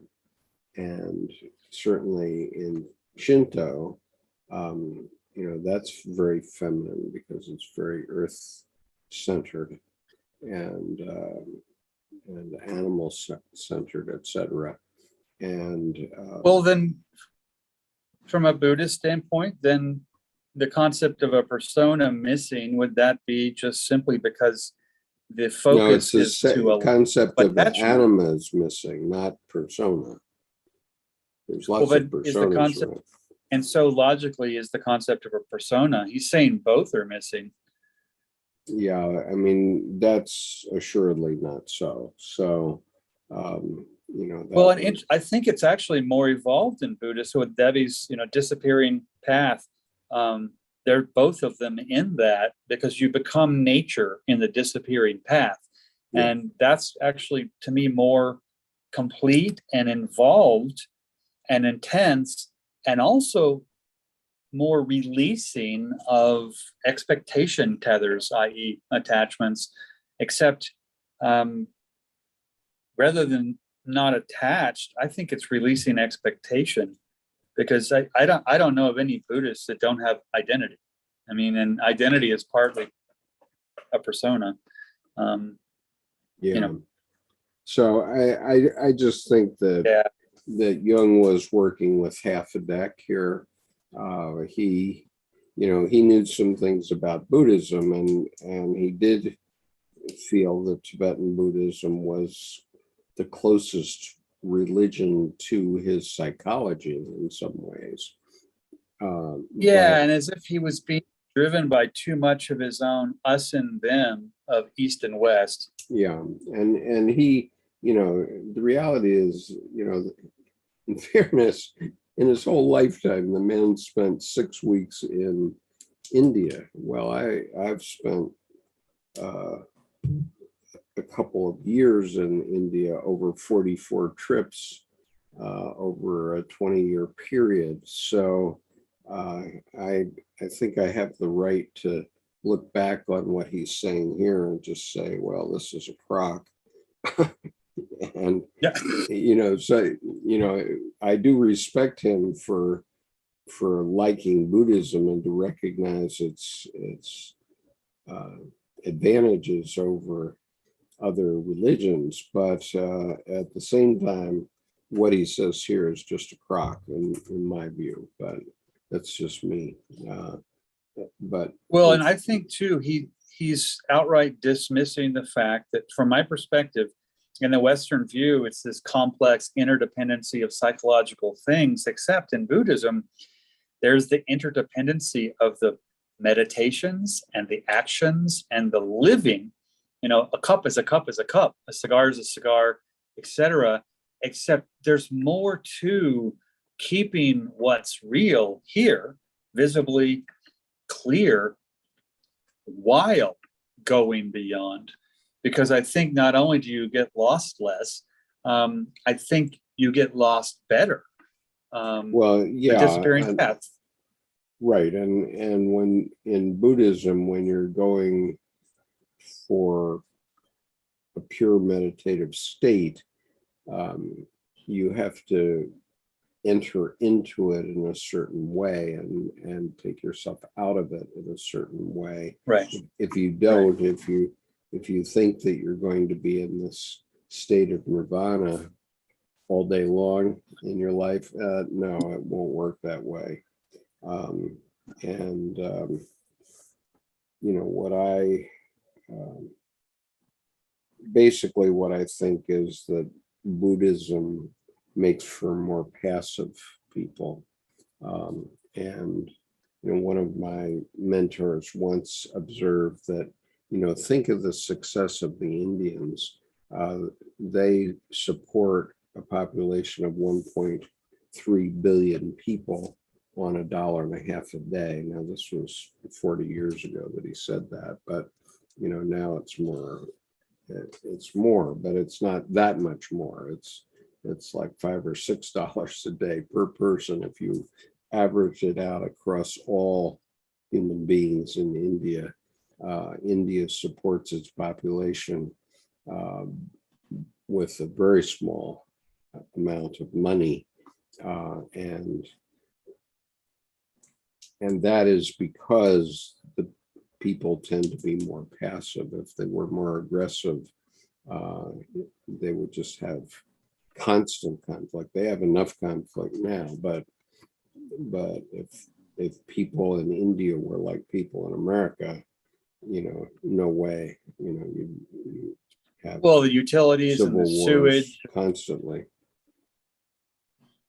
Yeah, utilities, sewage. I mean, things that are sanitary, this and that. Even construction. I mean, how many times do you see a video of buildings just falling down because the wind blew wrong? I mean, and the part of that too is the Brits invented bureaucracy, but the Indians perfected it. So. Yeah, well, definitely. And I actually, we actually, I think, rented space in Mumbai once in a building that 4 weeks later collapsed. Unfortunately, we hadn't moved in yet, but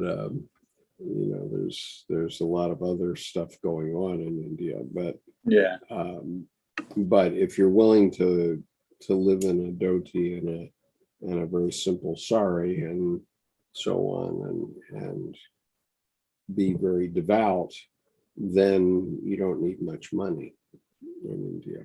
Right. And that's the point. So anyway, I'll go on with this. The persona is a complicated system of relations between the individual consciousness and society. Fittingly enough, a kind of mask designed on the one hand to make a definite impression upon others, and on the other to conceal the true nature of the individual.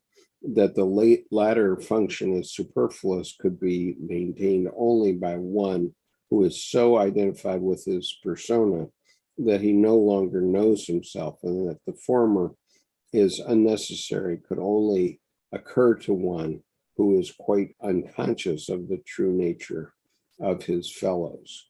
Society expects, and indeed must expect, every individual to play the part assigned to him as perfectly as possible, so that a man who is a person, must not only carry out his official functions objectively, but must at all times and in all circumstances play the role of parson in a flawless manner.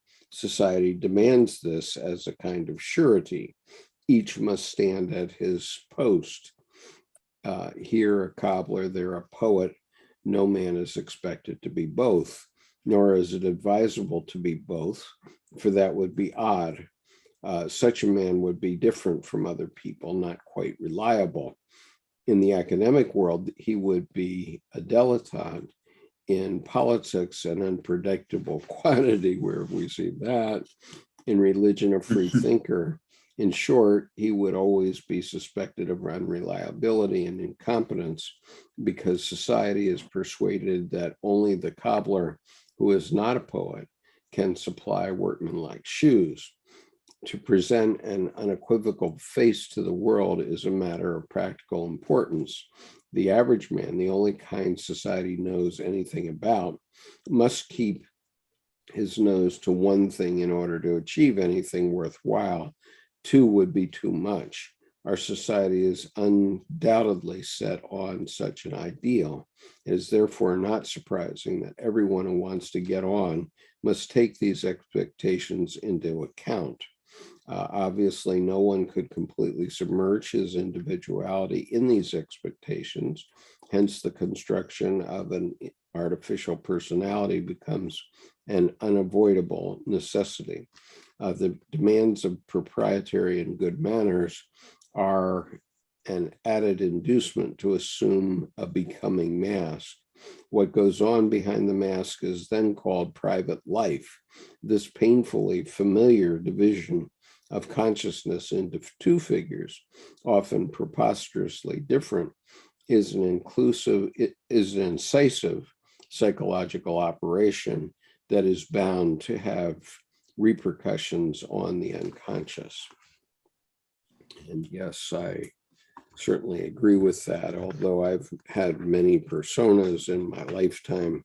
Mostly they have been sequential, not simultaneous. And well, and I think you and I are similar in that regard, except if I look back at, when I was, invoicing from my architecture firm, invoicing from tarot professional, invoicing from astrologer, at that point, well, that's why you and I, people like us, well, because people try to pigeonhole you into one, makes you unreliable. Well, okay, fine. I'll create my own job and I don't have to need your reliability. I need my reliability and my invoicing acumen, et cetera. So, there's a both and piece, but it seems that then people who create their own jobs, you also then have your own private life, but instead of by force, by difference to make sure you don't go insane, it's simply separated by discretion because it's privacy kind of thing. And I think that we both have a private life that we also display occasionally. Right. Obviously, I displayed major portions of my private life, and several of us did in Helena in June, and you can look at the videos from that.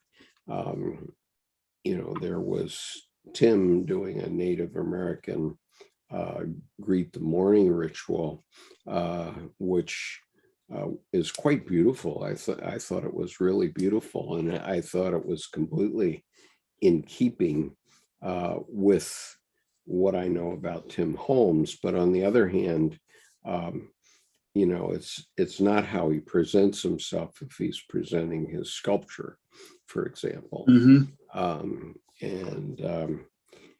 And so what I now advocate is that you consciously cultivate that private life in some way, whether it's through art or whatever it is. I cultivated mine by preparing to be in a play for the last year. So I put a year's work into a presentation that took 1 hour when it was finally presented. And although we're offering to perform that play at Jung societies around the country, and at least in the next 6 to 12 months, I'm perfectly happy if we don't.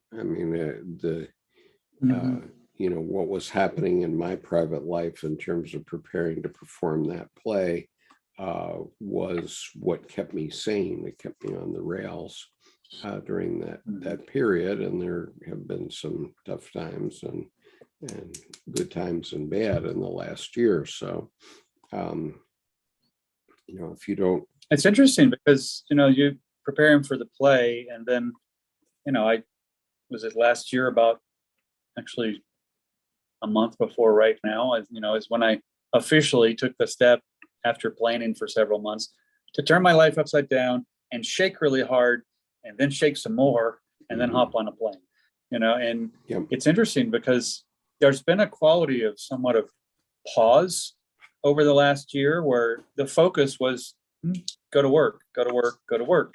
But the reality is, I think it intensified my reading, my learning, I'm going to take a walk in nature.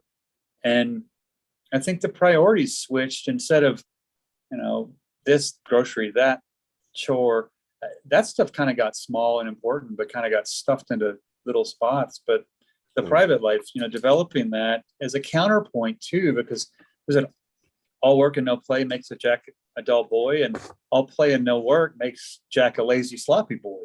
So right, you got to have the both. Well, and I'm convinced now. Jung said in the Red Book that, my friends, it's wise to nourish the soul, because if you don't, you'll breed dragons and devils in your heart. And we certainly see in plain sight manifest from the 1-6 performance of those men that they had bred dragons and devils in their heart. And that's a gardener story too, where you weed the garden and then you amend the soil. You don't immediately plant something where something was poisonous. You let it heal and then you plant. So that the weeds, technically are just Latin names of plants we don't want to name. But weeds are just plants we don't want to name. But or that Sesame Street, which one doesn't look like all the rest of them? Get that out of my garden. It's a weed. Could be a neighbor. It's a weed. Get in my garden.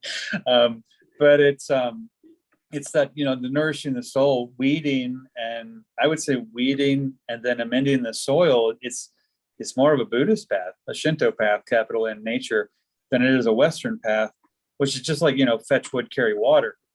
Kind of thing. Well, where you're nourished. I certainly want to make the point that if you're going to have an authentic life, you actually have to be in it. You have to be doing something. Okay. Yeah, so if I kept wondering about football games, and what about guys that are just sitting on the couch vegetating? And what I came to understand from my study with Jung is that those people, those fans in the stands, are not having an authentic life. The only people that are having an authentic life are the guys that are actually the players down on the field. Okay, and so I came to this juxtaposition between recreation, and vegetation.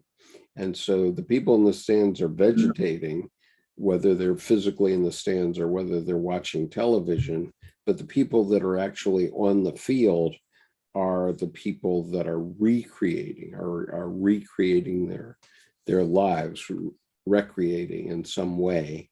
And so, it's fine to vegetate. We all need to vegetate and suck our thumbs sometimes. Certainly Tim and I, coming out of the confluence, our heads were just spinning with all the luminosity that came out of the confluence. And, we both had to have some time to vegetate.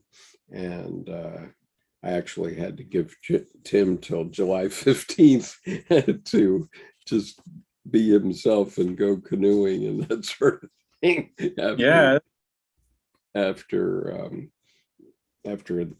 our confluence. But the point is that you have to have balance in all duality, and that's one duality, which is, are you doing something to recreate or not? If you're building a table in your basement with your buzzsaw, well, wonderful. Okay, then you're recreating. That's a recreation. If you're beading a necklace or making a quilt, that's recreating. That's recreating your psyche so that you can be strong the next day. But if you're just sitting there watching TV very passively, then you're not recreating anything. You're just sucking your thumb. and that's vegetating.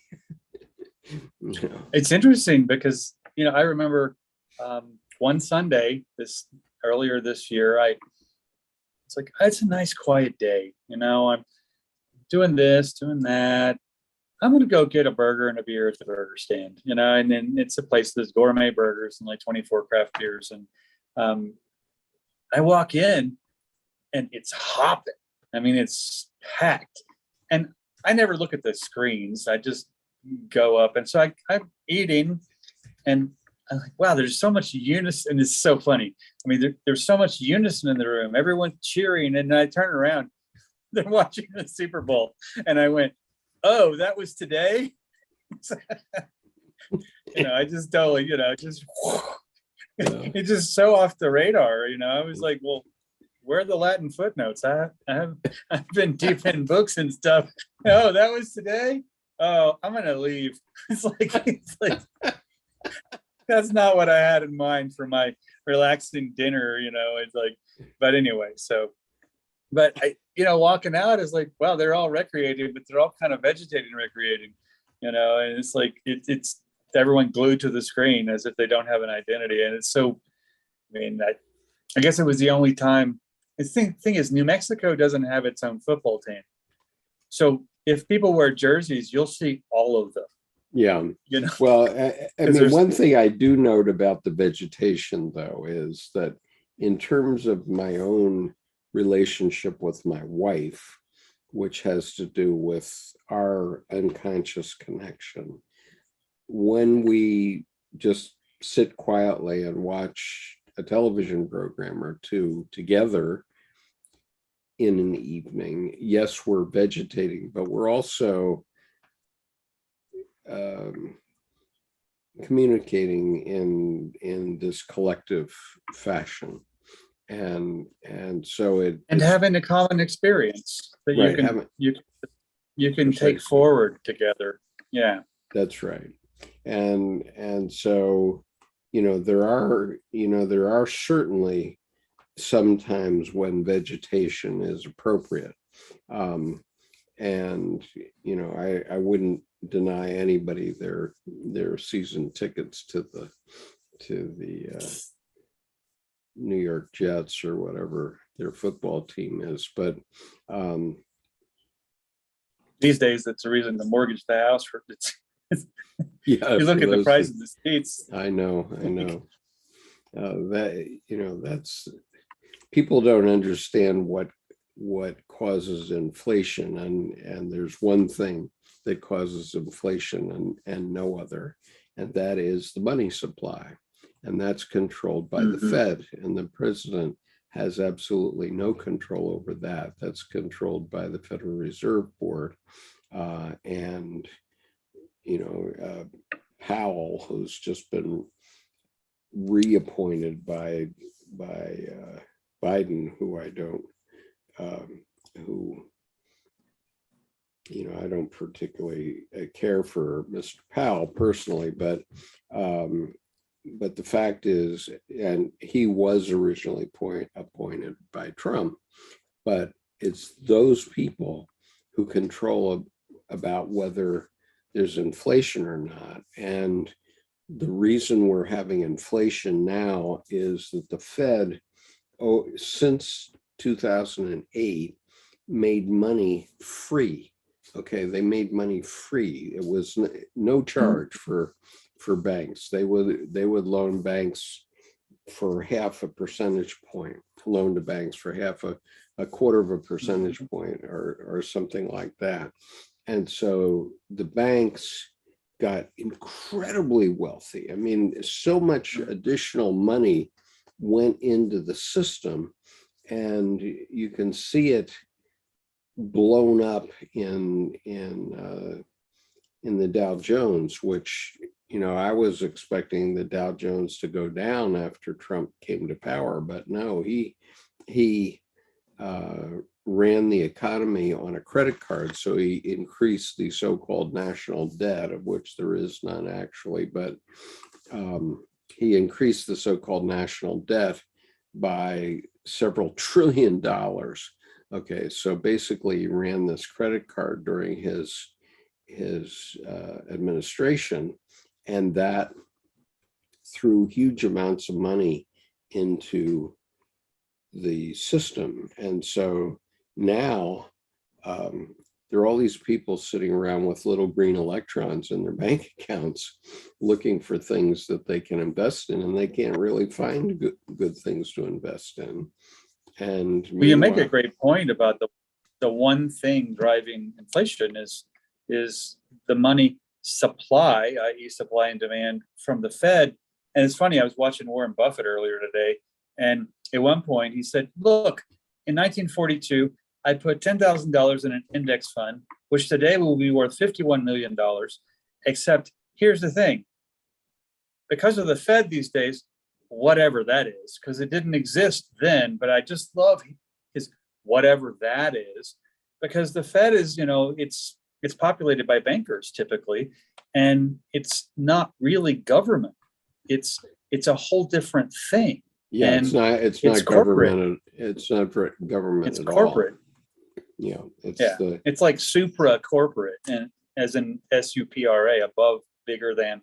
And you're right that we'll just print more money, and it's the kind of thing where people are. If you look at the crypto stuff, that's just it's. I look at I tried to mint the NFT with one of my tarot cards last year, and I couldn't figure out how to get back in my account after I created it because it was too many steps, and I wasn't used to how many passwords I had to write down. And so I just watched that money over the last year, and it was just $300 that went in at 2,300 whatever Ethereum, so I could mint the NFT for $182 or whatever. But then I couldn't get back in to mint it because there were 5 different things that I didn't know which one I really needed to use to get in, and call it, chalk it up to, oh, I'm new, I'm learning to drive, and I couldn't parallel park. Yeah, but somebody got that money now. Well, the thing is, I look at it and I can watch it. And last year it was like, Wall Street's like, well, if I can't beat them, join them. And so they did. And now I look at how the market and the crypto market start to follow each other. And I think, wow, if corporations have a whole lot of crypto, maybe they should make an LLC or S Corp, because that's a lot of bad weight on the balance sheet with crypto right now. But I mean, what was 300 last year? By the end of the summer was 600, and now 135, 145. It's down over 50% from that. Well, so it went up. Let's face it, all markets are secondary markets, okay, and right. Therefore they become casinos, basically, where people are right. betting on the numbers. And so we have all these guys, Kramer and all these people that bloviate about, the statistical indications of this and that. And, there's at the end of the day, there's nothing to it. The stock market is just ether. And you said this before, you made money on calls, puts and calls, and well, that's gambling in a way. And sure, then investment is, I don't care what the price is. What's the company going to do? I'm buying into a company, and then buy low, buy high, don't sell. And that's investment. But you're right. The bloviate is a perfect word. Well, no, it's definitely casino. It's gambling. And even the investment is the gambling. Right. And the same thing applies in crypto as in dollars. That, unless you're actually doing something, when somebody invests, let's say you invest $100,000 in Apple, Apple never sees any of that money. The only time Apple got any money out of their stock was when they sold it initially, their initial public offering, or their initial offering of this series of shares. And so they had that money to invest. But once that initial offering is done, then the stock is just out there in the ether, and then you're just playing the numbers. It's like a numbers racket. But anyway, we have a real question here that's worth addressing. And so Vincent Orozco, I'm going to thank you for your question. The question is, what does it mean that the Trinity is turning to a quaternity? Okay, well, Jordan can correct me if I'm wrong, but what Jung perceived and what we perceive from all kinds of symbols in our society is that there are four sides to something. They're either three or four typically. And so on a church, for example, you might see a cross, but there'll be a circle at the bottom of the cross, and the circle surrounds a cross, right? And so it's the four directions, the four winds, all that sort of thing. That is a natural tendency of humans to say, okay, before me, after me, left, right, whatever it is. And so that is the tendency of humans to seek quaternities in one way or another.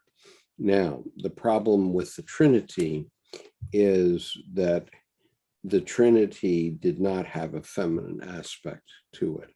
And this is Well, what about the Holy Ghost? That's Sophia. Well, yeah, but it's not a manifest. There are two aspects that are not manifest. One is the Holy Ghost and one is the Father. The Son manifested, but there's no counterpart, no feminine counterpart.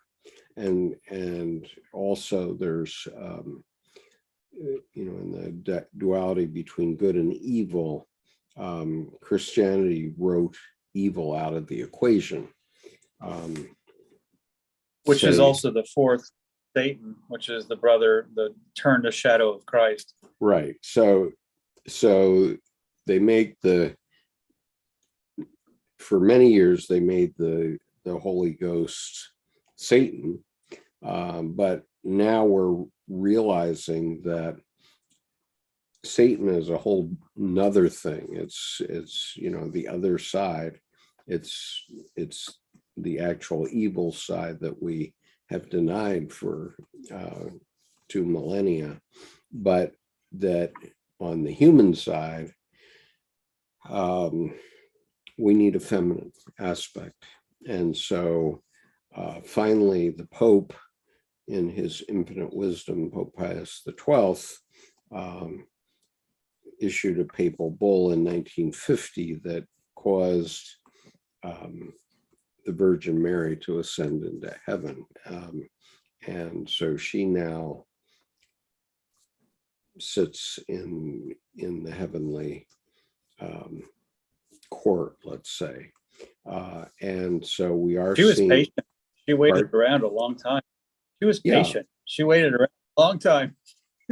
Right. And the church was just moving away from the Catholic Church. I mean, the people were moving away from the Catholic Church because everybody was praying the rosary, Hail Mary, full of grace, blessed is the fruit of your womb, Jesus, blah, blah, blah, and so, people would always be praying the rosary for about 1,000 years. And so finally, the Pope grokked it and realized that he had to make up for that somehow. And so the result is that Mary entered into heaven, and also the feminine is emerging in society now, just generally. And so we see that in various ways. It emerged in the women's movement and in the reaction to the women's movement.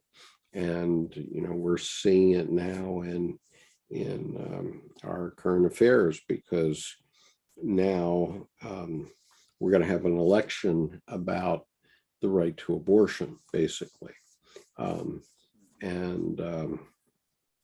my betting is that,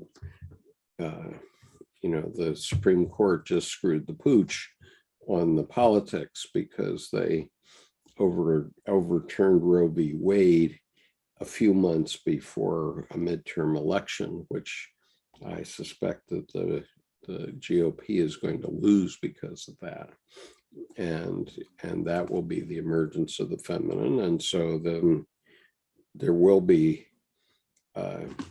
two houses of Congress again. Probably Biden can't get it through right now because he needs two more senators to counterbalance Manchin and Sinema, in order to get enough votes in the Senate to allow abortion rights to be turned into actual statute.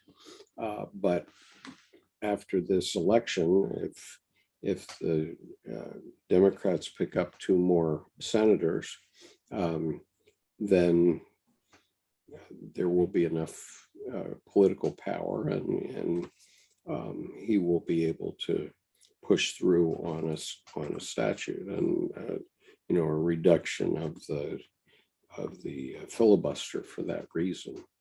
And so there are a lot of moving parts. Our fellow Americans have to know a lot of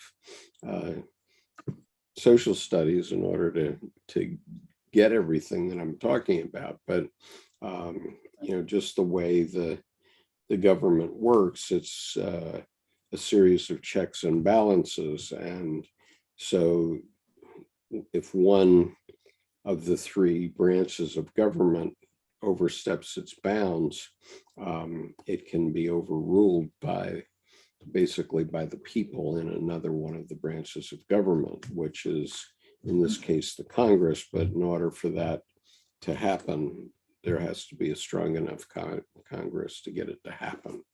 And so what we're seeing I now, appreciate. Go ahead.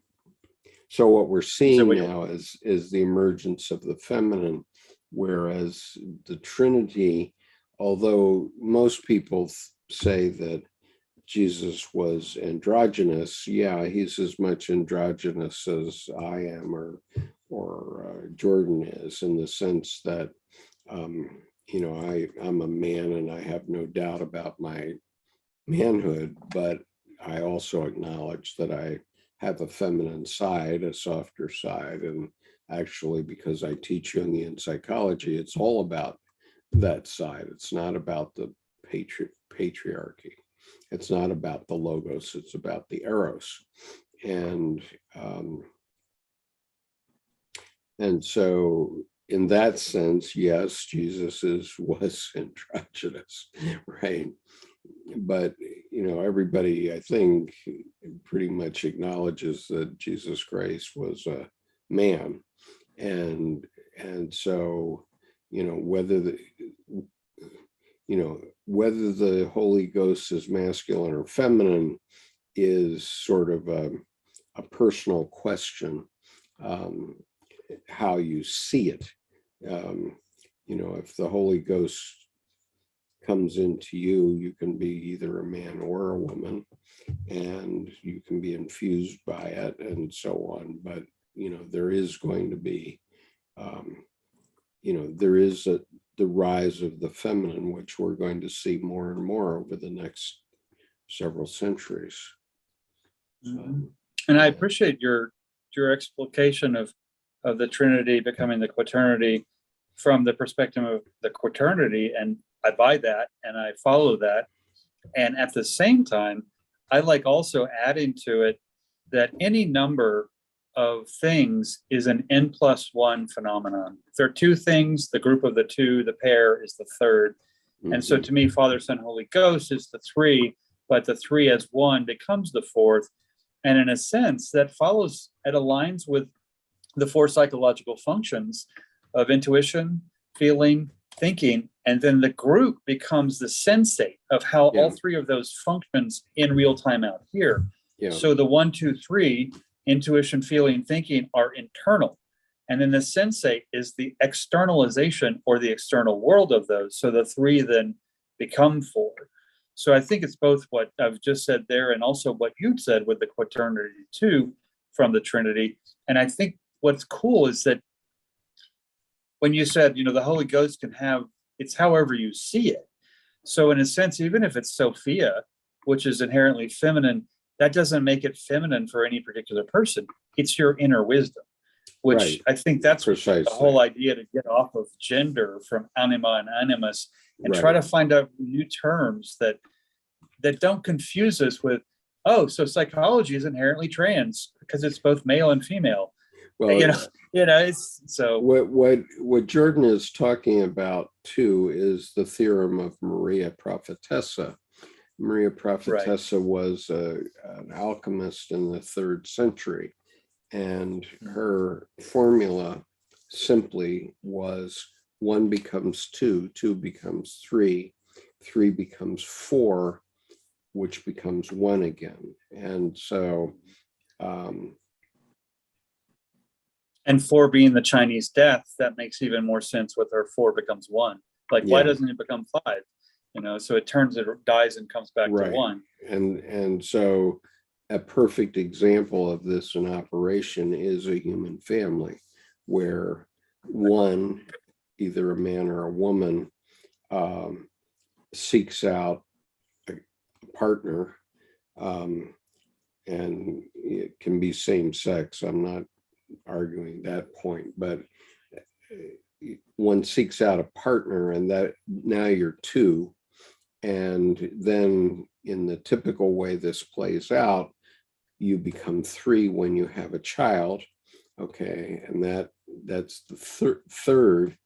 And that 3 becomes the 4th thing, which is a family. And so now it's 1 again. And so instead of 1 person, it's 1 family. But now there's another child born. And so it's the family and the other child that is the 2. And then the 2 gradually become 3. They become a family again, and they're back to 1 again. And so because at that first birth of the second child, that second child is kind of like the moon. It has to be incorporated into the cycles. I mean, you get the infighting between firstborn, secondborn, or the confusion or the acceptance, however that works. But it has to continually reintegrate, which actually makes the family this selfic anima Joel had of the family. This thing is absorbed, is integrated, new, integrated, new and separate, integrated. So it further differentiates as the So I'd say so to Vincent Orozco here, I would say that our best answer is probably contained within the idea of Maria Prophetessa, the theorem of Maria, which you can find on YouTube and look it up. It's also covered in Ion and it's covered in Edinger's the Ion lectures, which is the easier way to go about it, to go through Edinger. Let's see.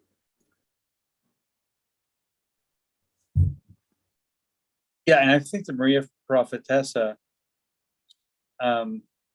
is a great way to put it, because what you expressed and then how I expressed it differently was basically both within the Maria Prophetessa piece. Just you started with 3 to 4, 4 being your generator, and then my 3 generated the 4, but they're such a different fine grain that they both have to be there to talk about it.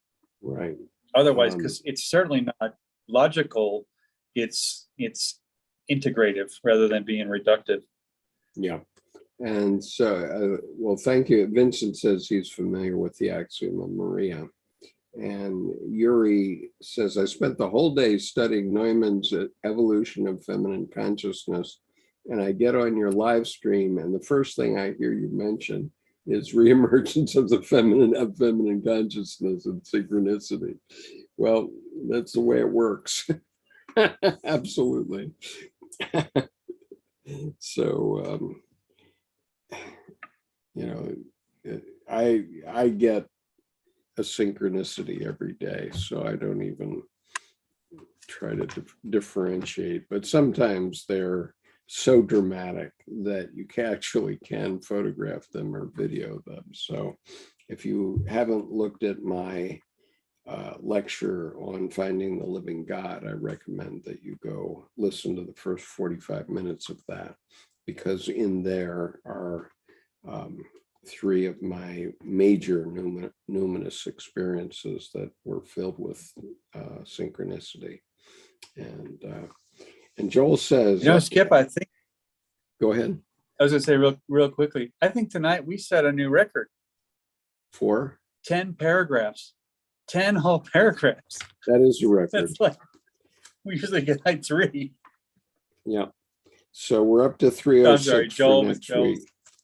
So Joel says Erich Neumann is a great author, and we concur with that.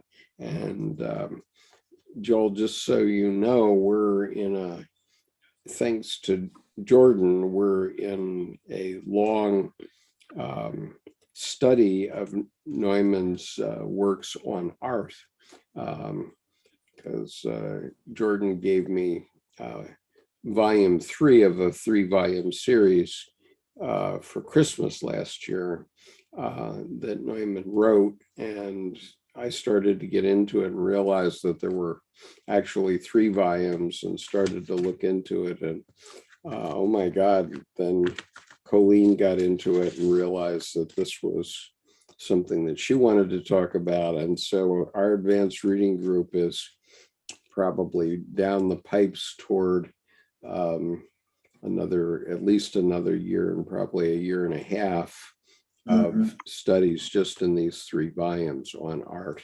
And so the advanced reading group, which I think you know about, Joel, is every Wednesday at 1 p.m. U.S. Eastern Time. And anybody that wants to register for that, here is the MailChimp link. So you can go to that link and register for it. Then you will receive all the notices and all the necessary links to participate in that with us.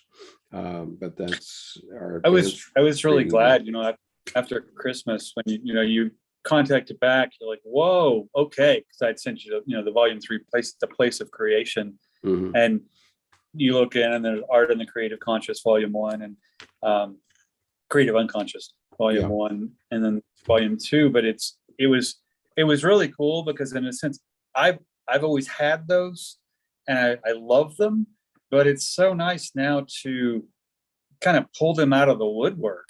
And I think there's so much there that accentuates all the other Jungian work. And once Colleen got in too, and it's so rich and so, I won't say easy to read, but it's so clear to read that when we can have discussions, it opens itself up pretty readily. Well, and these things do open the psyche, and that's an idea that I've been getting into, because the psyche contains healing powers, and that's been recognized for actually centuries. But the insight that I had is that it crosses not only psychology, but religion and art. And so you can open the psyche in many ways. And so even at our confluence, if you look at our pastors session, which is a 2-hour session that we conducted and is on my playlist, it's on both Tim's and my playlists, you will find 3 ordained pastors talking, And one of them talks about how there's kind of a pie, and all the religions have a slice of the pie. I think she's thinking in terms of number of followers or something. But they all point to the same thing, and they all have the same basic contents. Mm-hmm. And, what I say is, well, that's all well and good, but that pie has to be quite a bit larger, and there have to be some other large slices also. And so this is a topic that I'm going to take up just on my own stick. I think that what's interesting about that fixed. Yeah, go ahead, Jordan. I think what's interesting about that pie analogy to me is that the one commonality I see is all those religions have people, and all those people have psyches. So there's psychology in each one. And to me, psychological development is itself a spiritual endeavor, regardless of catechism or ritual or belief, because there's the deep knowing of capital S self, regardless of, external circumstances. And right. I think that psychological development is just simply a spiritual endeavor in itself. Right. And what I've become over the last 6 months very conscious of is the spiritual malaise of society. And I realized that I've been looking at it, staring at it for over 50 years now, and didn't really realize it until it sort of dropped out of the pleroma of my own psyche in the last 6 months. And so this is a topic that I'm going to be speaking about. I don't know if I'm going to do it at a regular time, but I'm going to try to do it on weekdays, at some reasonable hour that people can pick up on it if they want to. And, it's not really a reading thing, and it's not really anything that Jordan, you need to necessarily sidekick with me on it, but you're welcome to, of course. But I became very conscious in this spring that I was on a combat base with 5,000 other Marines in 1970, and only 12 of them were going to church, which gives the lie to the story that there are no atheists in foxholes. And so, and I know that I had no help from organized religion during that period when I was in Vietnam.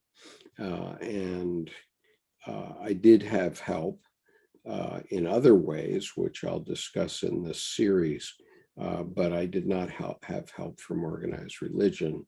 And I now realize that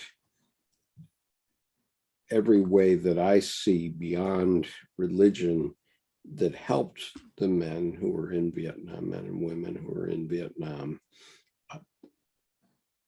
was doing exactly what religions do and what psychology does, which is open up the unconscious so that the healing power can do its thing.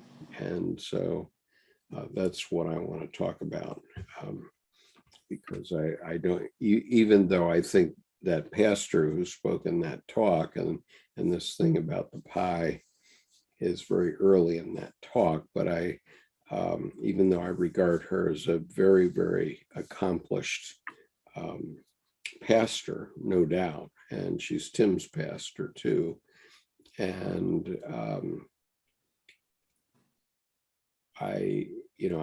there's no doubt that she's a very accomplished pastor, but I think that, in this new stage of consciousness that we're moving into, the 5th stage of consciousness, we're going to be expanding what will resolve spiritual malaise beyond traditional religions. That's just my thought. But No, anyway, it's go ahead. following you right along. Just following right along. Yeah. So anyway, I'm going to try to put something together on this over the next couple of weeks and get it started. And then hopefully it'll be a discussion on this YouTube channel.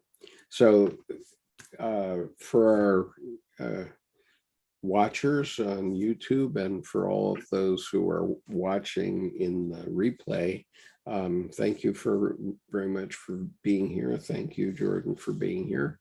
Yeah, and, definitely. I know that I get my psyche opened up every time you and I are working side by side. And I think that definitely. it's our conversations actually have become, I have to admit, the most popular videos on this YouTube channel. And cool. That's, if you go back and look over the last few months at all the different videos, you'll see that just on average, we do have a few videos that are more popular, but our conversations have consistently gotten like 250 hits in the first week or something like that, which I regard. Nice. And it's so good. It's just like with art where, the last stage is to share it, to bring back to the community and to everyone else what you have mined and developed from the unconscious. And so, you and I both having, different paths, but, this guy, has been part of, a lot of it for both of us. And I think to be able to have conversations, in modern English that we don't have to foot under ourselves and laugh, Right. and share then what we've come to with people it's an honor. And I think it's really cool that we're able to share something that people are finding of interest and useful. Yeah. And useful. Yeah. Or at least hilarious. And they're just, tuning in to laugh. I mean, well, we have our laughs too. So, oh gosh. Okay. Good night.